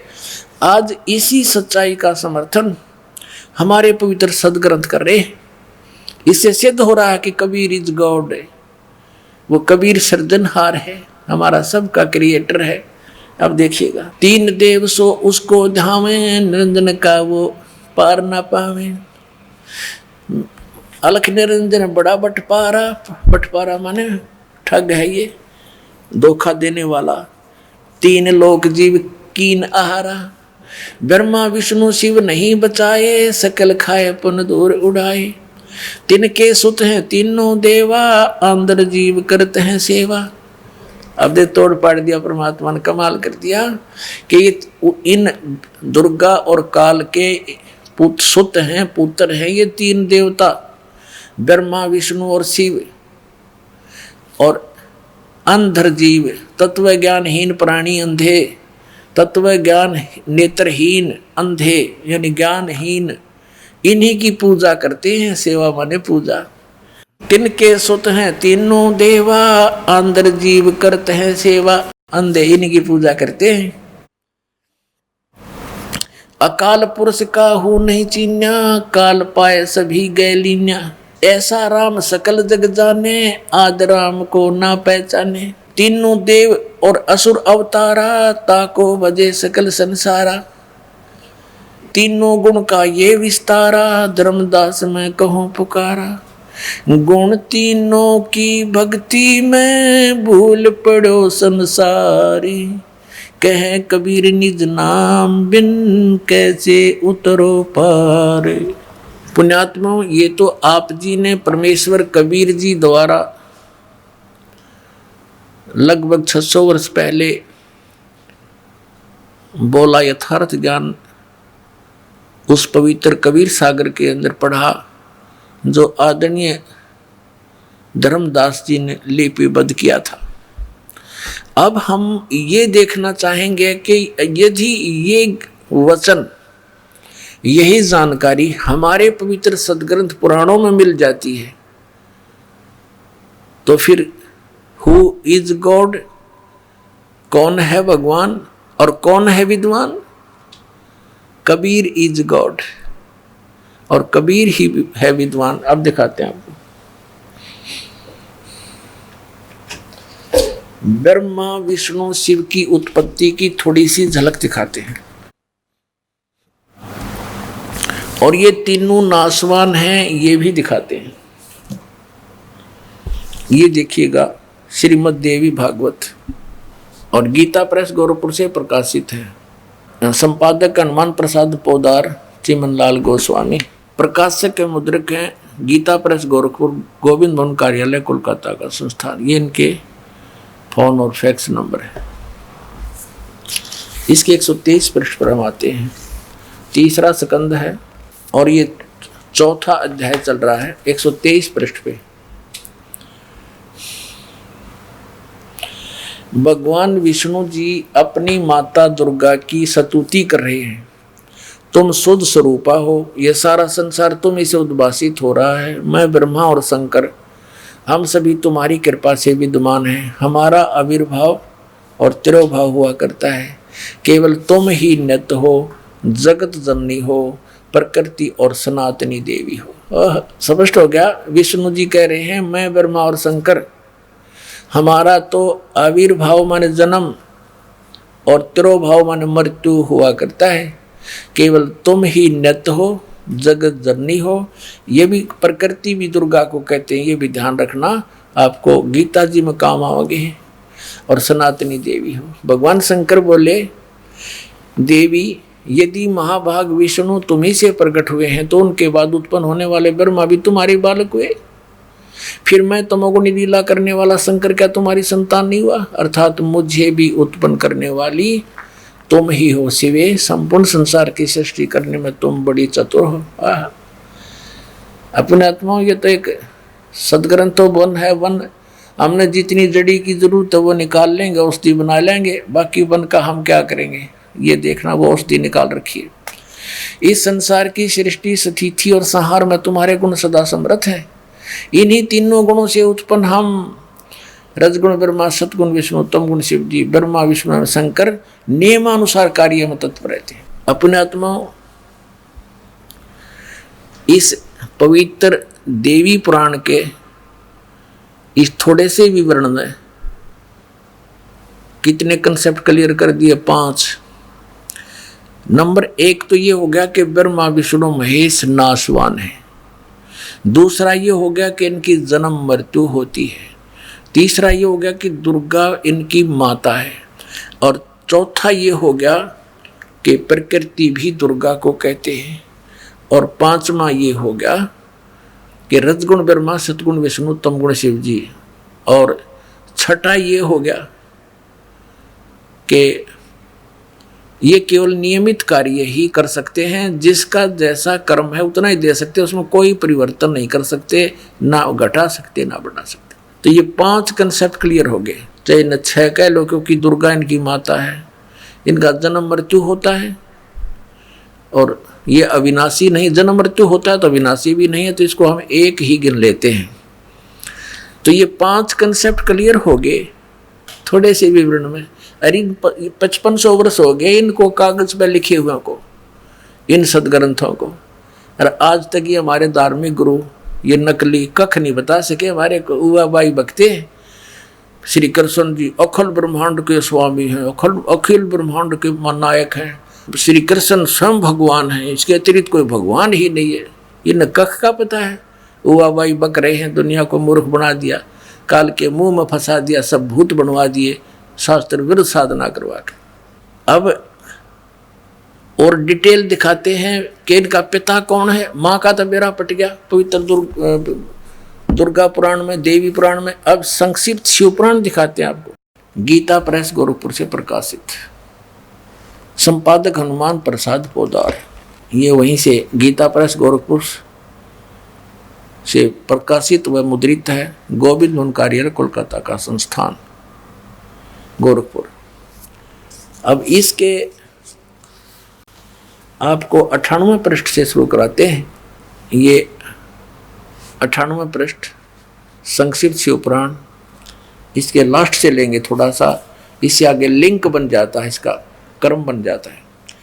अपने पुत्र नारद की यह बात सुनकर लोक पितामह ब्रह्मा वहाँ इस प्रकार बोले। 5वां अध्याय समाप्त हुआ। रुद्र संहिता, ये रुद्र संहिता है। ब्रह्मा जी ने कहा, ब्रह्मन देव श्रोमणे, तुम सदा समस्त जगत के उपकार में लगे रहते हो। तुमने लोगों के हित की कामना से यह उत्तम बात पूछी है, जिसमें चराचर जगत नष्ट हो गया था, सर्वत्र केवल अंधकार ही अंधकार था, कुछ भी नहीं था। उस समय तत् सद्ब्रह्म, इस श्रुति में जो सत्य सुना जाता है एकमात्र वही शेष था। अब ये हमने 99वें पृष्ठ पे पढ़ा, रुद्र संहिता का 5वां अध्याय, 6वां अध्याय पढ़ रहे हैं संक्षिप्त शिव पुराण। अब 100 पर पढ़ेंगे। ब्रह्मा जी क्या कह रहे हैं? जिस परब्रह्म के विषय में ज्ञान और अज्ञान से पूर्ण उक्तियों द्वारा इस प्रकार विकल्प किए जाते हैं। ब्रह्मा जी का है कुछ ज्ञान कुछ अज्ञान से विकल्प किए जाते हैं। उसने कुछ काल के बाद द्वितीय की इच्छा प्रकट की, उसके भीतर एक से अनेक होने का संकल्प उदित हुआ। उस निराकार परमात्मा ने अपनी लीला शक्ति से अपने लिए मूर्ति की कल्पना की, जो मूर्ति रहित परम ब्रह्म है। उसकी मूर्ति ये सदाशिव है, भगवान सदाशिव है। अर्वाचीन और प्राचीन विद्वान उन्हीं को ईश्वर कहते हैं। उस समय एकाकी रहकर स्वेच्छानुसार विहार करने वाले उन सदाशिव ने अपने विग्रह से स्वयं ही एक स्वरूप भूता शक्ति की सृष्टि की। अब यूँ कहता ना कुछ ज्ञान और कुछ अज्ञान सुनाऊंगा, ऐसे सुना जाता। पूर्ण परमात्मा कबीर साहब कहते हैं, हम ब्रह्मा को मिले आकर के, ब्रह्मा को समझाया, ज्ञान इसने ध्यान से सुना, इसने मेरे को गुरु भी धारण किया। फिर दूसरी बार जब ये गए परमात्मा इनको आगे मंत्र देने के लिए, पीछे से काल ने इनकी बुद्धि फेर दी और कहा ये सब झूठ बोलता है, ये सब झूठा है, इसकी बातों में मत आना। दूसरी बार परमात्मा गए, ब्रह्मा जी ने महत्व नहीं दिया उनको, अनदेखा किया उनकी बातों को और कहा कि नहीं, हमें जो ज्ञान है वो सही है, आप यथार्थ ज्ञान से परिचित नहीं है। लेकिन फिर भी परमात्मा से सुने उस ज्ञान को कुछ आधार बनाया इसने, निराकार आकार में होया, सदाशिव बन गया। उसने अपने ही अंग से एक स्त्री की उत्पत्ति की, दुर्गा की, जो उसके श्रीअंग से कभी अलग होने वाली नहीं थी। और वास्तविकता ये आपने सृष्टि रचना में दास ने बहुत बार सुनाई है, आने वाले समय में सुनाएंगे कि इस काल ने दुर्गा को खा लिया था, बुरी नजर की थी इसने, दुर्गा ने सूक्ष्म रूप बनाया था, इसके पेट में चली गई थी और परमेश्वर ने ही इसके शरीर से बाहर निकाल ली थी। ये प्रकृति दुर्गा यहाँ अज्ञानपूर्ण बातें कर रहा है ब्रह्मा जी, क्योंकि इनको ज्ञान नहीं था कंप्लीट। परमात्मा से सुने हुए ज्ञान को भी अड़ंगा करके पेश कर दिया। अब देखो, उस समय एकाकी रहकर भगवान सदाशिव और अर्वाचीन और प्राचीन विद्वान उन्हीं को ईश्वर कहते हैं। उस समय एकाकी रहकर स्वेच्छानुसार विहार करने वाले सदाशिव ने, इस काल ने, इस सदाशिव रूप में प्रकट हो गया काल, अपने विग्रह से स्वयं ही एक स्वरूप भूता शक्ति की सृष्टि की, जो उनके अपने श्रीअंग से कभी अलग होने वाली नहीं थी। ये इसने डंगा अड़ा रखे यहाँ पर। उस पराशक्ति को प्रधान प्रकृति गुणवती माया, उसको प्रधान भी कहते हैं, प्रकृति भी कहते हैं। बुद्धि तत्व की जननी विकार रहित बताया है, वह शक्ति अंबिका भी कही गई है। उसी को प्रकृति जोर देकर कहा प्रकृति। और सर्वेश्वरी त्रिदेव जननी, ब्रह्मा विष्णु महेश की माता, जन्म देने वाली, नित्य और मूल कारण भी कहते हैं। सदाशिव द्वारा प्रकट की गई उस शक्ति के 8 भुजाएं हैं। नाना प्रकार के आभूषण उसके श्री अंगों की शोभा बढ़ाते हैं। वह देवी नाना प्रकार की गतियों से संपन्न है और अनेक प्रकार के अस्त्र शस्त्र धारण करती है। हो गया ना, उसके 8 भुजाएं हैं, सीधा दुर्गा है ये। एकाएकिनी होकर भी वह माया संयोग वसात अनेक हो जाती है। वे जो सदाशिव हैं उन्हें परम पुरुष, ईश्वर, शिव, शंभु और महेश्वर कहते हैं। अब हम रुद्र संहिता पढ़ रहे हैं और 6ठा अध्याय 101 पृष्ठ पर आ गए हैं। वे अपने सारे अंगों पर भस्म रमाए रहते हैं। उन काल रूपी ब्रह्म ने एक ही समय शक्ति के साथ, ये नाथ गलत प्रिंट है, शक्ति यानी दुर्गा के साथ शिवलोक नामक अक्षेत्र का निर्माण किया था। उस उत्तम अक्षेत्र को काशी कहते हैं। वह परम निर्वाण या मोक्ष स्थान है जो सबसे ऊपर विराजमान है। वे प्रिया और प्रियतम रूप शक्ति और शिव, वो पति पत्नी रूप में दुर्गा और ये काल रूपी शिव, या आगे ना उस काल रूपी ब्रह्म ने, काल रूपी ब्रह्म कहो चाहे सदाशिव कहो, वे प्रिया और प्रियतम शक्ति और शिव जो परमानंद स्वरूप हैं, उस मनोरम अक्षेत्र में काशी में नित्य निवास करते हैं। उन्हें शिव और शिवा ने प्रलय काल में भी, यानी दुर्गा और इस काल रूपी ब्रह्म ने, काल ने उस अक्षेत्र को अपने सानिध्य से मुक्त नहीं किया, कभी भी मुक्त नहीं किया, वहीं रहते हैं। देव से एक समय उस आनंद वन में रमण करते हुए शिवा और शिव के मन में यह इच्छा हुई कि किसी दूसरे पुरुष की सृष्टि करनी चाहिए, जिस पर यह सृष्टि संचालन का महान भार रखकर हम दोनों केवल काशी में रहकर सब इच्छा अनुसार विचरें और निर्वाण धारण करें। ऐसा निश्चय करके शक्ति सहित सर्वव्यापी परमेश्वर शिव ने अपने वाम भाग के 10वें अंग पर अमृत मल दिया। फिर तो वहां से एक पुरुष प्रकट हुआ। इन्होंने, काल ने और दुर्गा ने अपना स्त्री पुरुष कर्म किया, ग्रस्त कर्म किया, उससे एक पुरुष प्रकट हुआ। उसका नाम कह दे रहा, एक पुत्र उत्पन्न हुआ। 102 पृष्ठ पे देखो, 102 पृष्ठ पे ये संक्षिप्त शिव पुराण हम पढ़ रहे हैं। शिव ने कहा, जो बच्चा उत्पन्न हुआ उसको, उसके बारे में कहा, वत्स व्यापक होने के कारण तुम्हारा विष्णु नाम विख्यात हुआ। इति सिद्धम के दुर्गा और काल के संयोग से, पति पत्नी व्यवहार से विष्णु की उत्पत्ति हुई। अब सिद्ध हो गया विष्णु की माता दुर्गा और पिता ये सदाशिव काल रूपी ब्रह्म, ये काल है, ज्योति निरंजन है। अब ब्रह्मा के माता पिता, नेक्स्ट ये तो 6ठा अध्याय समाप्त हुआ। देखिए अब ये हमने पढ़ा, तेरा विष्णु नाम विख्यात हुआ, 6ठा अध्याय समाप्त हुआ। 7वें अध्याय में रुद्र संहिता और प्रश्न नंबर 103 पे अब ब्रह्मा जी कहते हैं, देव से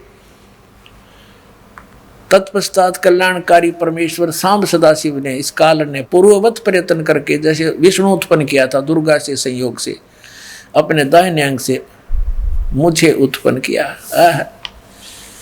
अपने आत्मा। अब यहाँ ये अनुवाद करता शर्मा गया कि शिव से शिव की उत्पत्ति कैसी लिखूं, तो यहाँ तक टाल मटोल कर गया। परमात्मा कहते हैं चोर चोरावे तुमबड़ी गाड्डे पानी में, वो गाड्डे हुआ ऊपर आवा, सच्चाई छनी ना। किसी चोर ने किसी दूसरे का तुम्बा चुरा लिया सूखा,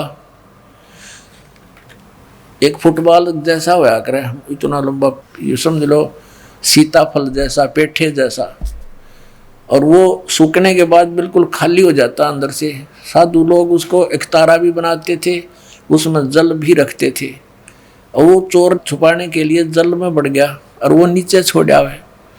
वो बाहर आके बैठे, इतने थोड़ी देर में ऊपर आके नूर चमक जा, वो फिर दबा का है, वो थोड़ी सी देर में आके ऊपर फिर वो नू दिखा की तेज ऊपर निकला। तो कहते हैं इन्होंने इस सच्चाई को छुपाने की पूरी कुचेष्टा की, लेकिन ये छुपा नहीं सके। अब देखो यही शिव पुराण आपको दिखाते हैं। प्रश्न नंबर 24 पे, एक बार श्री ब्रह्मा जी और श्री विष्णु जी का झगड़ा हो गया इस बात पे। ब्रह्मा जी कहने लगा मैं तेरा बाप हूं, तू मेरे से उत्पन्न हुआ है, मैंने सारे जगत की रचना की है। और विष्णु जी कहने लगे मैं तेरा पिता हूं, तेरा जनक हूं, तेरी उत्पत्ति मेरी नाभि कमल से हुई है। इस बात पर दोनों का काफी युद्ध हो गया। इस काल रूपी ब्रह्म ने, इनके पिता ने, ये गुप्त रहता है, इसने प्रतिज्ञा कर रखी है मैं कभी किसी के समक्ष नहीं आऊंगा, अपने ओरिजिनल रूप में, ओरिजिनल वास्तविक रूप में। जैसे ब्रह्मा विष्णु का आपस में विवाद हुआ तो शिव रूप में आ गया, कहीं पर विष्णु और शिव का विवाद होता है तो ये ब्रह्मा के रूप में खड़ा हो जाता है। तो ये समझ नहीं पाए कौन है ये, के सांग है। तो अब परमात्मा ने आके बताया, इसके सारे षड्यंत्र का बांडा फोड़ कर दिया। अब क्या हुआ, ये काल आकर खड़ा हो गया। पहले इसने सतम पिलर डाल दिया बीच में, एक जिसको लिंग बोलते हैं, तेजों में लिंग खड़ा कर दिया, पिलर बहुत बड़ा। तो ये दोनों युद्ध करना बंद करके ब्रह्मा और विष्णु जी आश्चर्य में पड़ गए कि इतना लंबा कहाँ से आ गया अचानक। फिर उसको कोई ऊपर ने एक नीचे ने इसमें ढूंढने लगे। लंबी कथा है, हम शॉर्ट करेंगे भी। तो उसी समय ये काल आ गया वहां पर शिव रूप में, इन दोनों को समझा कि तुम भगवान नहीं हो और तुम अपने आप को भगवान मान बैठे। तो फिर इन्होंने प्रश्नोत्तरी की, वो आगे दिखाते हैं। हम अपने मतलब की वस्तु लेते हैं। ये है 24 पृष्ठ श्री विष्णु पुराण और विद्वेश्वर संहिता, और इसमें ये ब्रह्मा और विष्णु का युद्ध हुआ, इनके बीच में ये स्तंभ खड़ा कर दिया। इसके बाद फिर काल जब ब्रह्मा आ गया इनके सामने शिव रूप में, इनकी वार्ता हुई। ब्रह्मा और विष्णु ने पूछा, प्रभु सृष्टि आदि 5 कृत्यों के लक्षण क्या हैं, यह हम दोनों को बताइए। भगवान शिव बोले, मेरे कृत्यों को समझना अत्यंत गहन है, तथापि मैं कृपा पूर्वक उन्हें उनके विषय में बता रहा हूँ। ये सारा कुछ हम अपने मतलब की बात लेंगे। ये आपने पढ़ा 25 पृष्ठ पे विद्वेश्वर संहिता, संक्षिप्त शिव पुराण 26 पृष्ठ पे। अब यहां हम आ जाते हैं। अब ये काल कह रहा है ब्रह्मा और विष्णु को, पुत्रों तुम दोनों ने तपस्या करके प्रसन्न हुए मुझ परमेश्वर से सृष्टि और सतिथि नामक 2 कृत्य प्राप्त किए। अब स्पष्ट है ये बोलने वाला तीसरा है कोई। वो कह रहा है कि पुत्रों, ब्रह्मा और विष्णु को कह रहा है पुत्रों तुमने स्वयं अपनी तपस्या करके मुझसे ये 2 जॉब प्राप्त की है, 2 पोस्ट प्राप्त की हैं। कौन सी? सृष्टि और सतिथि की। अब आगे देखो, 2 कृत्य प्राप्त किए हैं, सृष्टि और सतिथि नामक। पुत्रों तुम दोनों ने तपस्या करके प्रसन्न हुए मुझ परमेश्वर से सृष्टि और सतिथि नामक 2 कृत्य प्राप्त किए हैं। ये दोनों तुम्हें बड़े प्रिय हैं। इसी प्रकार मेरी विभूति स्वरूप यानी मेरी ही शकल के रुद्र और महेश्वर ने, ये मैं नहीं है, ने दो अत्यंत कृत सहार और तिरोभाव मुझ से प्राप्त किए हैं। अब जो दास कंसेप्ट क्लियर करना चाहा था वो ये हो गया कि ये चार और हैं, ये बोलने वाला पांचवा है। महेश्वर, रुद्र, ब्रह्मा और विष्णु, इनका पिता है यो काल, यो पांचवा न्यारा है। इति सिद्धम कि ब्रह्मा विष्णु महेश के पिताजी कौन है? काल रूपी ब्रह्म। अपने आत्माओं 600 वर्ष पहले भगवान कबीर साहब ने कहा था, अब मैं तुमसे कहूँ चिताई, त्रिदेवन की उत्पत्ति भाई। माँ अष्टंगी पिता निरंजन, ये जमदारुण वंशन अंजन। पहले की निरंजन राई, पीछे से माया उपजाई। माया रूप देख अति शोभा, देव निरंजन तन मन लोभा। अब बताते हैं, निरंजन की ने भोग विलासा, माया को रही तब आशा। 3 पुत्र अष्टंगी जाए, ब्रह्मा विष्णु शिव नाम धराए। कति सिंपल लैंग्वेज में मालिक ने ये सूक्ष्म वेद में बता रखा है कि इस काल रूपी ब्रह्म सरपुरुष की और दुर्गा के संयोग से दुर्गा को आशा रही, प्रेग्नेंट हुई, फिर उन 3 पुत्रों की उत्पत्ति की। कति क्लियर कर दिया। और फिर मालिक ने एक शब्द और बोला, गुण तीनों की भक्ति में ये भूल पड़ो संसारे। कहे कबीर निज नाम बिना कैसे उतरो पारे। 3 देव की जो करते भक्ति, उनकी कदे ना हो मुक्ति। कंसेप्ट क्लियर हो गया तो नासवान है, और इनकी भक्ति करने से वो पूर्ण मोक्ष कैसे प्राप्त होगा, जहाँ जाने के बाद फिर लौटकर कभी संसार में नहीं आते, ये आप जन्मते मरते। तो इसके लिए इन्हीं पवित्र सदग्रंथों से प्रमाणित करेंगे आपके लिए। पहले तो ये प्रमाणित करते हैं ये 3 गुण क्या हैं। रजगुण ब्रह्मा, सतगुण विष्णु, तमगुण शिव जी। वैसे तो बहुत बार आ चुका है, फिर भी पुण्यात्माओं ये अज्ञान भी हमारे अंदर हजारों वर्षों से फीड किया गया, झूठा लगातार लगातार फीड कर दिया, हम यहाँ तक भर दिए इस अज्ञान से। अब ज्ञान सुनते हैं तो हमें अंदर जगह नहीं, लेकिन ये ऐसा ज्ञान है कि अपनी जगह बनाएगा, उसको बाहर फेंक देगा उठा करके। अब देखना मार्कंडेय पुराण में स्पष्ट किया है।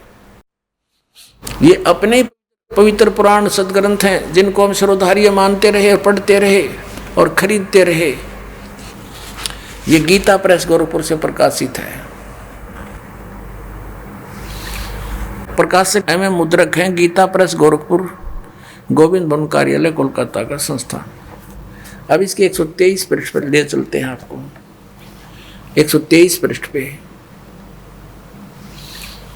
अब यहां से शुरू करेंगे। 122 से हम संक्षिप्त मार्कंडेय पुराण। यहां देखिएगा, मार्कंडेय जी बोले, ये मार्कंडेय जी का ही आगे ज्ञान है। यहां आ जाते हैं इसके सामने हम।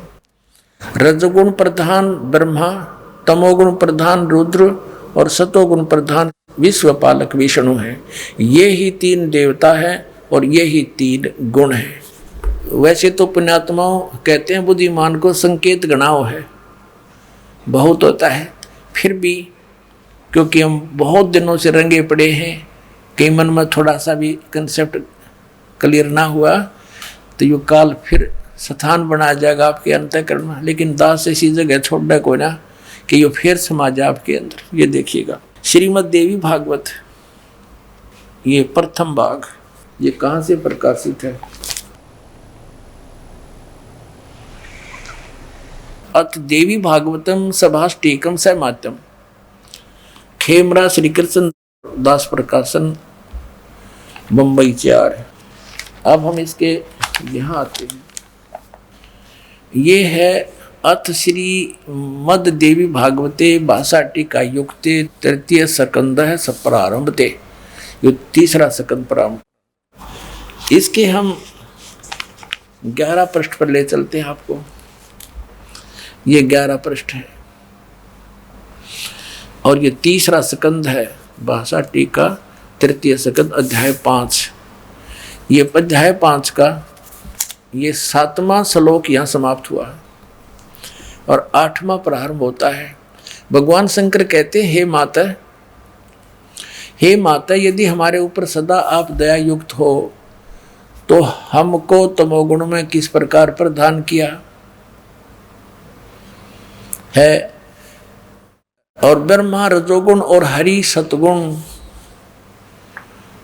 युक्त किए हैं।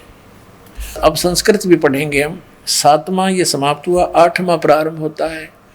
भगवान शंकर कहते हैं, यदि दया धर्मना न सदाम्बिके, यदि दया धर्मना, यदि आप दया युक्त हो, कथम अहम विहित है, किस प्रकार मैं बना दिया अंबिके यानी दुर्गा, हे माता, विहित तमोगुण, मुझे तमोगुण क्यों बना दिया, कमल जय, कमल से उत्पन्न होने वाले ब्रह्मा को रजोगुण संभव, रजोगुण क्यों बना दिया, सोहित क्यों सतोगुण हरि, और विष्णु को क्यों सतोगुण बना दिया, इति सिद्धम रजगुण ब्रह्मा सतगुण विष्णु तमगुण शिव जी। अब ये दास आपको पवित्र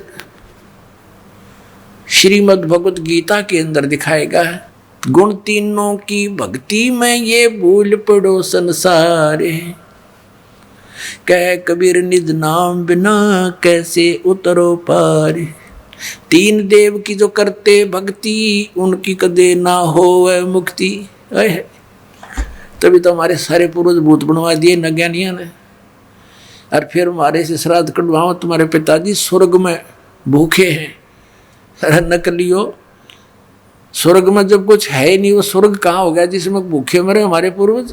बोला स्वर्ग भेज दिए, गति कर दी उनकी, सारे क्रियाक्रम करे पाछे, और फिर न कहो भूखे हैं उनको ये दान करो, किसा मूर्ख बना रखा था इन्हें। अब ये देखिएगा श्रीमद् भगवत गीता अध्याय नंबर 7 का जयदयाल गोविंद का इसके अनुवादक हैं, गीता प्रेस गोरखपुर से ये छपी है।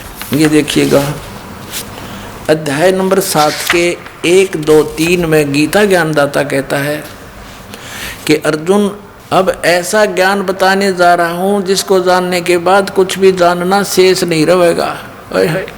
देखना, अथ सप्तमोध्याय 7वां अध्याय प्रारंभ। श्री भगवान उवाच, इसमें कितने भी श्री कृष्ण उवाच नहीं है, भगवान उवाच, ये आप देख रहे हो सामने। अरे कृष्ण जी ने बोली, हे पार्थ, अनन्य प्रेम से मुझ में आसक्त चित्त मेरे प्राण होकर तथा अनन्य भाव से मेरे प्राण होकर योग में लगा हुआ, जिस प्रकार से संपूर्ण विभूति बल ऐश्वर्य आदि गुणों से संपन्न सबके आत्म रूप मुझको संशय रहित जानेगा, उसको सुन। कहते तू मुझे अच्छी तरह समझ जाएगा, वो ज्ञान बताता हूँ। साथ में देगा दूसरा श्लोक, मैं तेरे लिए इस विज्ञान से तत्व ज्ञान को संपूर्णता कहूँगा, जिसको जानकर संसार में फिर कुछ भी जानने योग्य शेष नहीं रह जाता। अध्याय नंबर 7 के और श्लोक नंबर 12 पे, क्योंकि ताज़ा ताज़ा सिद्ध हुआ है कि रजगुण ब्रह्मा है, सतगुण विष्णु, तमगुण शिव जी, ये याद रखना।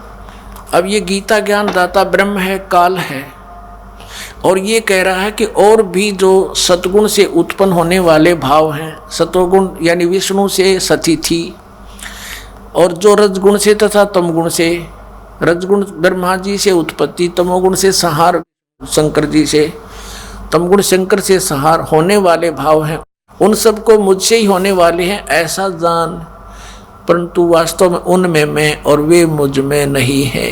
अब पुण्यात्माओं, इस काल भगवान को 1 लाख मानव शरीरधारी प्राणियों के शरीर से निकले गंध को खाने का श्राप लगा हुआ है, जिस कारण से इसने अपने तीनों पुत्रों को ये यहाँ की व्यवस्था दे रखी है कि ब्रह्मा जी रजोगुण है, जिसके प्रभाव से हम संतानों उत्पत्ति करते हैं सभी प्राणी विवश होकर के, जीव के बस की नहीं। और सतोगुण श्री विष्णु जी के सतोगुण के प्रभाव से हम एक दूसरे में जकड़े हुए हैं, हमारे अंदर इतनी ममता भर रखी है, हमारे बस का नहीं से दूर हो सके। और तीसरा जो संहार करता है शंकर भगवान, ये भी काल का पुत्र है।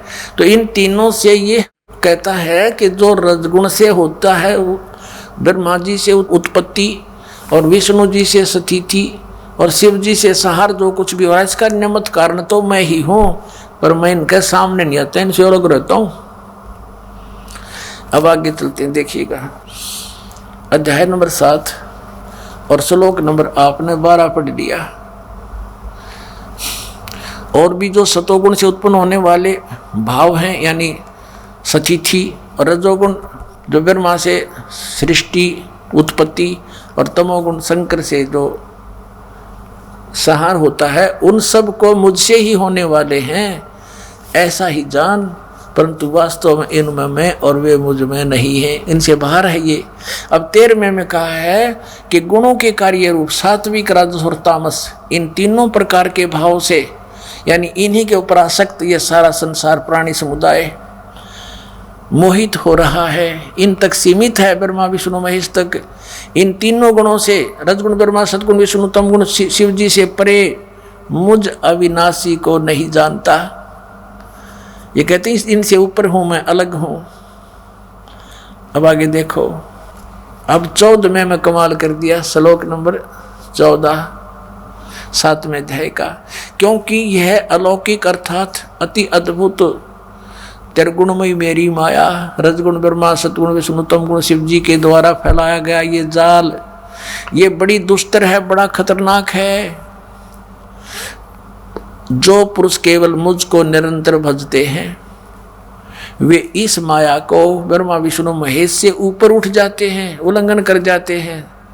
यानी जो ब्रह्म से लाभ होता है वो ब्रह्मा विष्णु महेश के लाभ से अधिक स्वर्ग प्राप्ति होती है।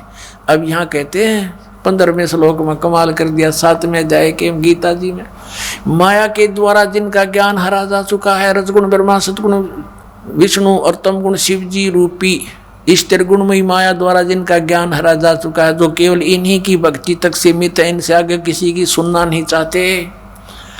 आसुर स्वभाव, राक्षस स्वभाव को धारण किए मनुष्यों में नीच और दूषित कर्म करने वाले मूढ़ लोग, मूर्ख, माम न प्रपदन्ते, मुझको नहीं भजते, यानी जो ब्रह्मा विष्णु महेश तक की भक्ति में लगे रहते हैं, उनके बारे में क्या बताया है कि असुर स्वभाव को धारण किए हुए मनुष्यों में नीचे तरह के जो वही हो, और दूषित कर्म करने वाले मूर्ख लोग, पुण्यात्माओं। परमात्मा ने 600 वर्ष पहले कहा था, 3 देव की जो करते भक्ति उनकी कदे ना होवे मुक्ति। और गीता जी ने इनको क्या संज्ञा दे दी आपके समक्ष है। इस ब्रह्मा विष्णु, रजगुण ब्रह्मा, सतगुण विष्णु, तमगुण शिव जी के पुजारियों को, राक्षस स्वभाव को धारण किए हुए मनुष्यों में नीच, दूषित कर्म करने वाले मूर्ख, 4 गाली इकट्ठी दे रखी गीता जी में। दास नहीं कह रहा, अपने सदग्रंथ कह रहे हैं जिनको हम श्रोधार्य मानते हैं। इससे क्या सिद्ध हुआ, श्रीमद् भगवत गीता में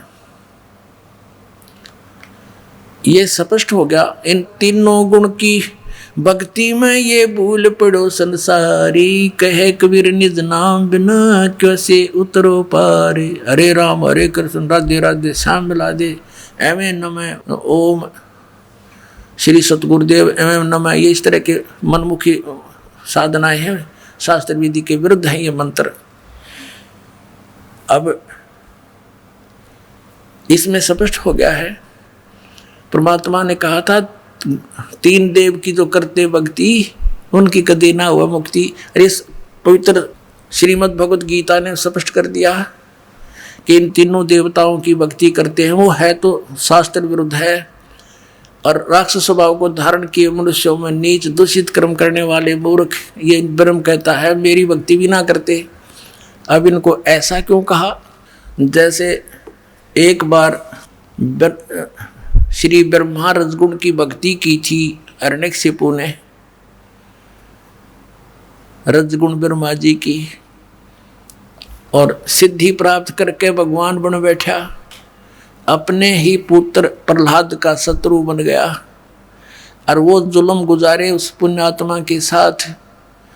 पिता होकर भी शर्म नहीं आई उस अहंकार के भूखे तीनों गुणों के उपासक ने। ऐसे जुल्म की राक्षस कहलाया और कुत्ते वाली मौत मारा गया। भगवान ने आकर उसकी छाती पाड़ी, पेट पाड़ के गिर दिया। अब तमोगुण भगवान शंकर की पूजा की थी रावण ने आपके समक्ष है, और जो अवर्तमान के शिव के पुजारी एक सोमवार का व्रत रख के थोड़ी बहुत मंत्रमाला करके नहीं सोचा कि पता नहीं क्या प्राप्ति कर लेंगे। अब रावण जैसी भक्ति वर्तमान का कोई भी नहीं कर सकता। यहाँ से धड़ काट के, यहाँ से काट के 10 दोनों भुजा से समर्पित कर दिया था, और जैसा किया वैसा ये दे सकते हैं भगवान, वैसा ही इसको दे दिया। लेकिन दुर्बुद्धि नहीं गई, राक्षस कहलाया, कुत्ते वाली मौत मारा गया। और कैसा दूषित कर्म किया, अपनी ही माता को, सीता को उठा लाया, जो शंकर भगवान के बड़े भाई की पत्नी थी, उसको उठा लाया। पत्नी बनाने की चेष्टा कर रहा था अपनी माँ को। इसे दुष्ट और कौन होगा, दूषित कर्म और क्या होगा। कुत्ते वाली मौत मारा गया और राक्षस कहलाया। एक भस्मागिरी नाम का साधक था, तपस्वी था, तमोगुण श्री शिव का उपासक, और शिव जी के गेट के सामने, मेन गेट के सामने ऊपर को पैर करके नीचे ने सिर करके तपस्या करने लग गया। 12 वर्ष तक सिरासन पर रहा। एक दिन पार्वती जी ने कहा कि भगवान आप तो महादेव हो, देवताओं के देव हो, आप तो जो चाहो सो कर सकते हो, आपके भक्त को दे दो जो मांगता है। अब भगवान शंकर ने कहा, शिव जी ने कहा तमोगुण ने कि मांग भाई भस्मागिरी, क्या मांगता है साधु। भस्मागिरी ने कहा जी वचनबद्ध हो जाओ तब मांगो। भगवान शिव ने कहा ठीक है भाई, मैं वचनबद्ध हो गया, प्रतिज्ञा करता हूं तू मांगेगा वही दे दूंगा, वचन है मेरा। उसी से मैं सीधा खड़ा हो गया और कहने लगा भगवान ये भस्म कड़ा दे दो जो आपने हाथ में पहन रखा है। उस भस्म कड़े में एक शक्ति थी, उसको मालूम था कि जिसके सिर के ऊपर ऐसे करके यूं कह दिया कि भस्म, वो व्यक्ति, वो पशु पक्षी भस्म हो जाता था। अब जो ही भगवान शंकर ने वचनबद्ध होने के कारण वो अपना प्रिय कड़ा भी दे दिया, ये सोचकर कि साधु संत है, जंगल में रहता है, हिंसक पशुओं से बचने के लिए, राक्षसों से बचने के लिए ले रहा होगा, दे दिया। जो ही कड़ा हाथ में आया और एकदम ठाके मारकर हंसने लगा कि शंकर होले होशियार, तुझे मारूंगा और पार्वती को अपनी पत्नी बनाऊंगा। हा हा हा। अब उसने न्यू किया, शंकर भगवान जान गया कि तो एकदम चेंज हो गया सारा, इसका तो हाव भाव बदल गया नीच का। भगवान शंकर ने डांक ठोक दी, फुल स्पीड तक भाग लिया, 100 की स्पीड तक।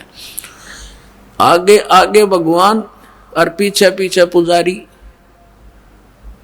जा खखाट पटा। तब परमात्मा ने आके रजा करी, उनके शंकर जी के और उस पुजारी के बीच में आकर पार्वती रूप बना के खड़े हो गए खुद परमात्मा। और वो तो पार्वती के लिए भाग ही रहा था, उसने सोचा चल 2 बात कर लेता हूं, पार्वती से रुक गया। अब पार्वती रूप में परमात्मा ने कहा कि आप रुक जाओ, क्यों भागे जा रहे हो, आओ बैठो 2 बात करेंगे। अब शंकर जी तो आपके निकट आ नहीं सकता, 100 किलोमीटर तो उड़ा नहीं डटे भी हो। अब वो निश्चिंत होकर खड़ा हो गया। पार्वती रूप में प्रभु ने कहा कि मुझे कुछ डांस करके दिखा ताकि मेरा मन प्रसन्न हो, आपको पसंद करूं। वो कहने लगा मैंने नाचना तो ना आता, मैं साधु संत, मैंने तपस्या की है। तो पार्वती रूप में भगवान ने कहा कि मैं सिखाती हूँ तुझे, पहले डांस करके दिखा मुझे। इस हाथ को ऐसे कर, इस पैर को ऐसे कर, इसको ऐसे कर, इसको ऊपर ला, इसको नीचे कर। धीरे धीरे जिस हाथ में उसको कड़ा था वो सिर पर आ गया ना, तो उस बोली बूझ के जब कह दिया भस्म, वो भस्मागिरी नष्ट हुआ। अब उस कड़े को लेकर विष्णु रूप धारण करके परमात्मा शंकर भगवान के से काफी आगे खड़े हो गए और कहा कहाँ दौड़ रहे हो। बोले नाथ कहाँ चले, शंकर जी कहाँ जा रहे हो। कि भाग ले विष्णु भाग ले, पीछे एक दुष्ट आ रहा है, उसने मेरे से धोखा किया है।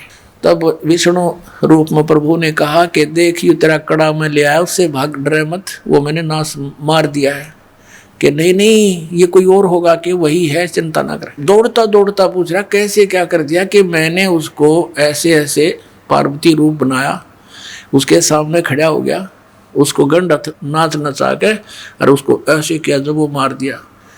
शंकर भगवान ने कहा मुझे उसकी वो ऐसे दिखा दे, राख कहाँ से जलिया है। वो ला के दिखा लिया ना कि यो पड़ा उसकी राख। जब कलेजे की धड़कन बंद हुई भगवान शिव जी की, जिसको अविनाशी कहा करते अजरो अमर मृत्युंजय कालंजय सर्वेश्वर महेश्वर। बताओ, ये थे हमारे टीचर हिंदू धर्म के नकली गुरु, मूर्ख बना रहे हमारे को हजारों वर्षों से। अपने आत्माओं, ये तो दो गुणों के पुजारियों का निर्णय हो गया। किसे थे ये? राक्षस स्वभाव को धारण किए मनुष्यों में नीच दूषित कर्म करने वाले मूर्ख। अब भस्मा गिरी जैसा नीच कर्म कौन करेगा? भगवान की पत्नी पे, और नीच खराब कर दिया अपनी माँ पे, तो इसे दुष्ट गीता जी में कहा है राक्षस स्वभाव को धारण किए। भस्मा असुर कहलाया, भस्मा राक्षस कहलाया, भस्मा गिरी से। अब सतोगुण श्री विष्णु जी के पुजारी वैष्णु धर्म, वैष्णु साधु होते हैं। एक समय हर की पैड़ी हरिद्वार के अंदर एक कुंभ के पर्व की, कुंभ के मेले की, त्योहार की पर भी लगी। हर की पैड़ियों पर वो पर भी लगनी थी, वहाँ स्नान करना था। तो सभी ये षटदल बोला है न, 6 प्रकार के को गिरी, पुरी, नागा, सन्यासी, वैष्णु, नाथ, ये षटदल कहलाते हैं। दल माने संख्या, अलग अलग ग्रुप, दल माने पूरा समूह। तो ये सब षटदल अपने अपने स्थान पर, अपने अपने डेरों में, अपने अपने ग्रुप में, गिरियों में गिरी, पुरियों में पुरी, सन्यासियों में सन्यासी, नागाओं में नागा, वैष्णुओं में वैष्णु साधु जा करके अपने ग्रुप में वहाँ हरिद्वार में इकट्ठे हो गए। ये ऐसा ही करते हैं।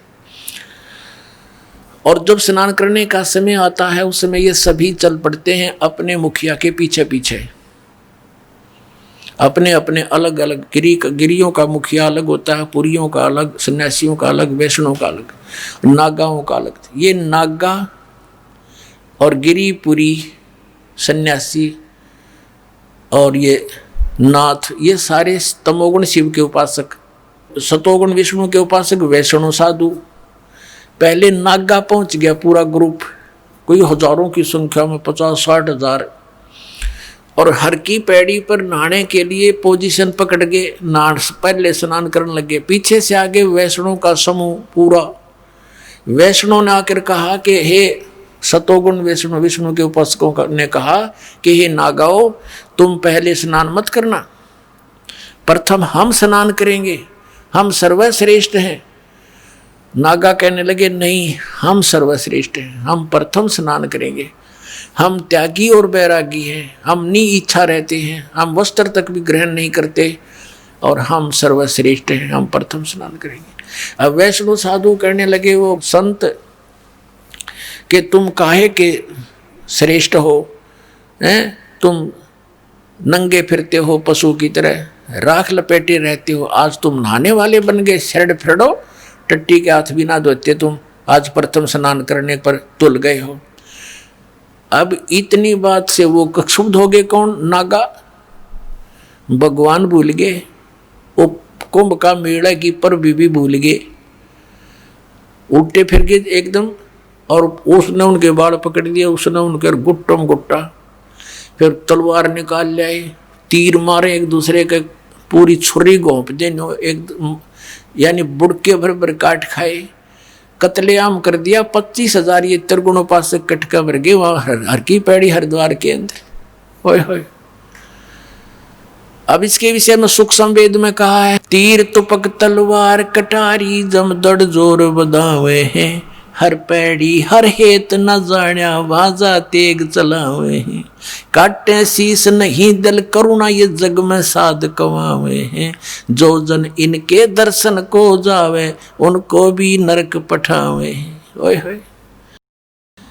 4 पंक्तियों में निर्णय दे दिया सुख संवेद में परमात्मा ने, कबीर भगवान ने, कि तीर तुपक तलवार कटारी और डट के लठ बजावे हैं, जमदड़ जोर बजावे हैं, और हर पैड़ी हर हेत नहीं जाना, हर की पैड़ी कहें भगवान की छाती पे कत्लेआम कर डाला। हर पैड़ी हर हेत नहीं जाना, वहां जा तेग यानी तलवार चलावे हैं, और काटे शीश नहीं दल करुणा, ये जग में साधक वावे हैं। इन्हें तुम संत भी कहते हो, और जो जन इनके दर्शन को जावे उनको भी नरक पठावे, उन भी ये पाठ पढ़ाओगे, ऐसे उनको बना देंगे। आज तक ये कैसा जुल्म करते रहे, हिंदू मुसलमानों को मार डालते हैं इन्हीं के बहकाए हुए, और मुसलमान हिंदुओं का काट डालते हैं, और काजी और मुल्लाओं के बहकाए हुए। तो पुण्यात्माओं, जब तक हम तत्व ज्ञान से परिचित नहीं होंगे, हमारी ऐसे ही ये हमारी दुर्बुद्धि बनाए रखते हैं, हमारा दुरुपयोग करते हैं ये मूर्ख लोग अपने स्वार्थ के वास्ते। ये गुरु अब हर पैड़ी हर हेत नहीं जाना, वहां जाते एक चलावे हैं, और काटे शीश नहीं दल करुणा, दया नहीं इनके अंदर। अरे न साधु कहो तुम, ये जग में साधक वावे हैं। अभी आपने सुने जगत गुरु तत्वदर्शी संत रामपाल जी महाराज के विचार, और आइए अब जानते हैं पवित्र हिंदू धर्म के आदरणीय सर्वशीर्ष शंकराचार्य के विचार। जी, हमने सुना है चारों वेदों वाला ज्ञान ही श्रीमद् भगवत गीता में संक्षिप्त करके कहा गया है। क्या आप इस बात से सहमत हैं और क्यों? ऐसा है कि श्लोक है, सर्वोपनिषदो गावो दुग्धा गोपाल नंदना पार्थो वत्स सुधीर भोक्ता दुग्धम गीता मृतम महत। समस्त उपनिषद गौ है, और उनको दोहने वाले भगवान श्री कृष्ण है, अर्जुन बछड़ा है, और गीता अमृत दूध है। उत्तम और अनुत्तम में क्या अंतर है? उत्तम कहते हैं जो श्रेष्ठ हो, और अनुत्तम उसको कहते हैं जिससे श्रेष्ठ कोई ना हो। गीता अध्याय 7 श्लोक 18 में गीता बोलने वाला भगवान अपनी साधना को अनुत्तम क्यों कह रहे हैं? इसलिए कह रहे हैं कि उनकी साधना वेद प्रतिपाद्य है, तो वेद के अनुसार साधना करना सर्वश्रेष्ठ है, उससे श्रेष्ठ कोई नहीं। जी महाराज जी, मेरा अगला सवाल ये है कि गीता ज्ञान दाता गीता अध्याय 18 श्लोक 62 में अपने से किसी अन्य परमेश्वर की शरण में जाने को कह रहा है, वो परमेश्वर कौन है? कहाँ पर क्या कहा है? गीता ज्ञान दाता गीता अध्याय 18 श्लोक 62 में। अच्छा, 18 में तो ये है कि ईश्वर सर्वभूतानाम, श्लोक बोल देते हैं, हृदय सेर्जुन तिष्ठति ब्राह्मण सर्वभूतानाम हृदय सेर्जुन तिष्ठति तमेव शरणं गच्छ सर्वभावेन भारत तत्प्रसादात् परम शांतिम स्थानम प्राप्स्यसि शाश्वतम। इस श्लोक का आप उल्लेख कर रही हैं। इसका अर्थ यह है कि ईश्वर सब प्राणियों के हृदय देश में रहता है, और उनको उनके कर्मानुसार भ्रमाता है। उस परमात्मा की सर्वभाव से आप शरण में जाइए, उसके प्रसाद से आपको परम शांति और शाश्वत स्थान प्राप्त होगा। ये कहने पर अर्जुन को संतोष नहीं हुआ, तो अर्जुन को भगवान ने बताया कि वो मैं ही हूँ। सर्वधर्मान परित्यज्य मामेकं शरणं व्रज। जी, श्रीमद् भागवत गीता 18 श्लोक 66 में व्रज शब्द है, इसका अर्थ जाना, प्रस्थान करना है, परंतु सर्व अनुवाद कर्ताओं ने व्रज का अर्थ आना किया है। कृपया इसे स्पष्ट करें। ऐसा है, ब्रज घतौ धातु है, तो ब्रज घतौ धातु के इसमें आता है गति अर्थक है। ये गति के 4 अर्थ होते हैं, गति गमन, गति ज्ञान, गति मोक्ष, गति प्राप्ति। तो यहाँ पर जो गत्यर्थक ब्रज धातु है, उसके लोट लकार के मध्यम पुरुष के एक वचन में ब्रज बनता है। तो ब्रज का अर्थ है अवगच्छ, अर्थात मुझको जान। नैनम अविदितो देवो भुनक्ति, ये सिद्धांत है कि जब तक परमात्मा को नहीं जान लेता तब तक परमात्मा उसकी रक्षा नहीं कर सकता, इसलिए तुम उस परमात्मा को जानो। अभी आपने सुने शारदा द्वारका पीठ तथा ज्योतिर्मठ बद्रीनाथ पीठाधीश्वर शंकराचार्य स्वरूपानंद सरस्वती जी महाराज के विचार। और आइए अब जानते हैं पुरी पीठाधीश्वर शंकराचार्य स्वामी श्री निश्चलानंद सरस्वती जी महाराज के विचार। शंकराचार्य जी, हमने सुना है कि चारों वेद वाला ज्ञान ही श्रीमद् भगवत गीता में संक्षिप्त करके कहा गया है, क्या आप सहमत हैं? तो महाभारत में भी लिखा है, सर्वोपनिषदो गावो दुग्धा गोपाल नंदना। वेदों का तात्पर्य, वेदों का जो शिरोभाग उपनिषद है उसमें सन्निहित है। उपनिषदों का मंथन करके श्रीमद् भगवत गीता की अभिव्यक्ति हुई है। तो शंकराचार्य जी, उत्तम और अनुत्तम में क्या अंतर है? अच्छा, यह गीता में आया है अनुत्तम, मतलब जिसके समान और कोई उत्तम ना हो, उत्कर्ष उत्कृष्ट कर अर्धोत्तम। तो शंकराचार्य जी, गीता के अध्याय 7 में और श्लोक 18 में गीता बोलने वाले श्री भगवान अपनी साधना को अनुत्तम क्यों कह रहे हैं? अनुत्तम का अर्थ होता है सर्वोत्तम सर्वोत्कृष्ट। अनुत्तम का अर्थ उत्तम रहित हीन वहाँ पर नहीं है, वो व्याकरण की दृष्टि से उसका अर्थ मैंने बता दिया। तो शंकराचार्य जी, गीता ज्ञानदाता गीता अध्याय के 18 अध्याय में श्लोक 62 में अपने से अन्य किस परमेश्वर की शरण में जाने को कह रहे हैं? अंतर्यामी के लिए शरणागति स्वीकार करने की बात कही गई। उन्होंने कहा, भगवान श्री कृष्ण ने, तमेव शरणम गच्छ सर्वभावेन भारत। इसका अर्थ क्या होता है?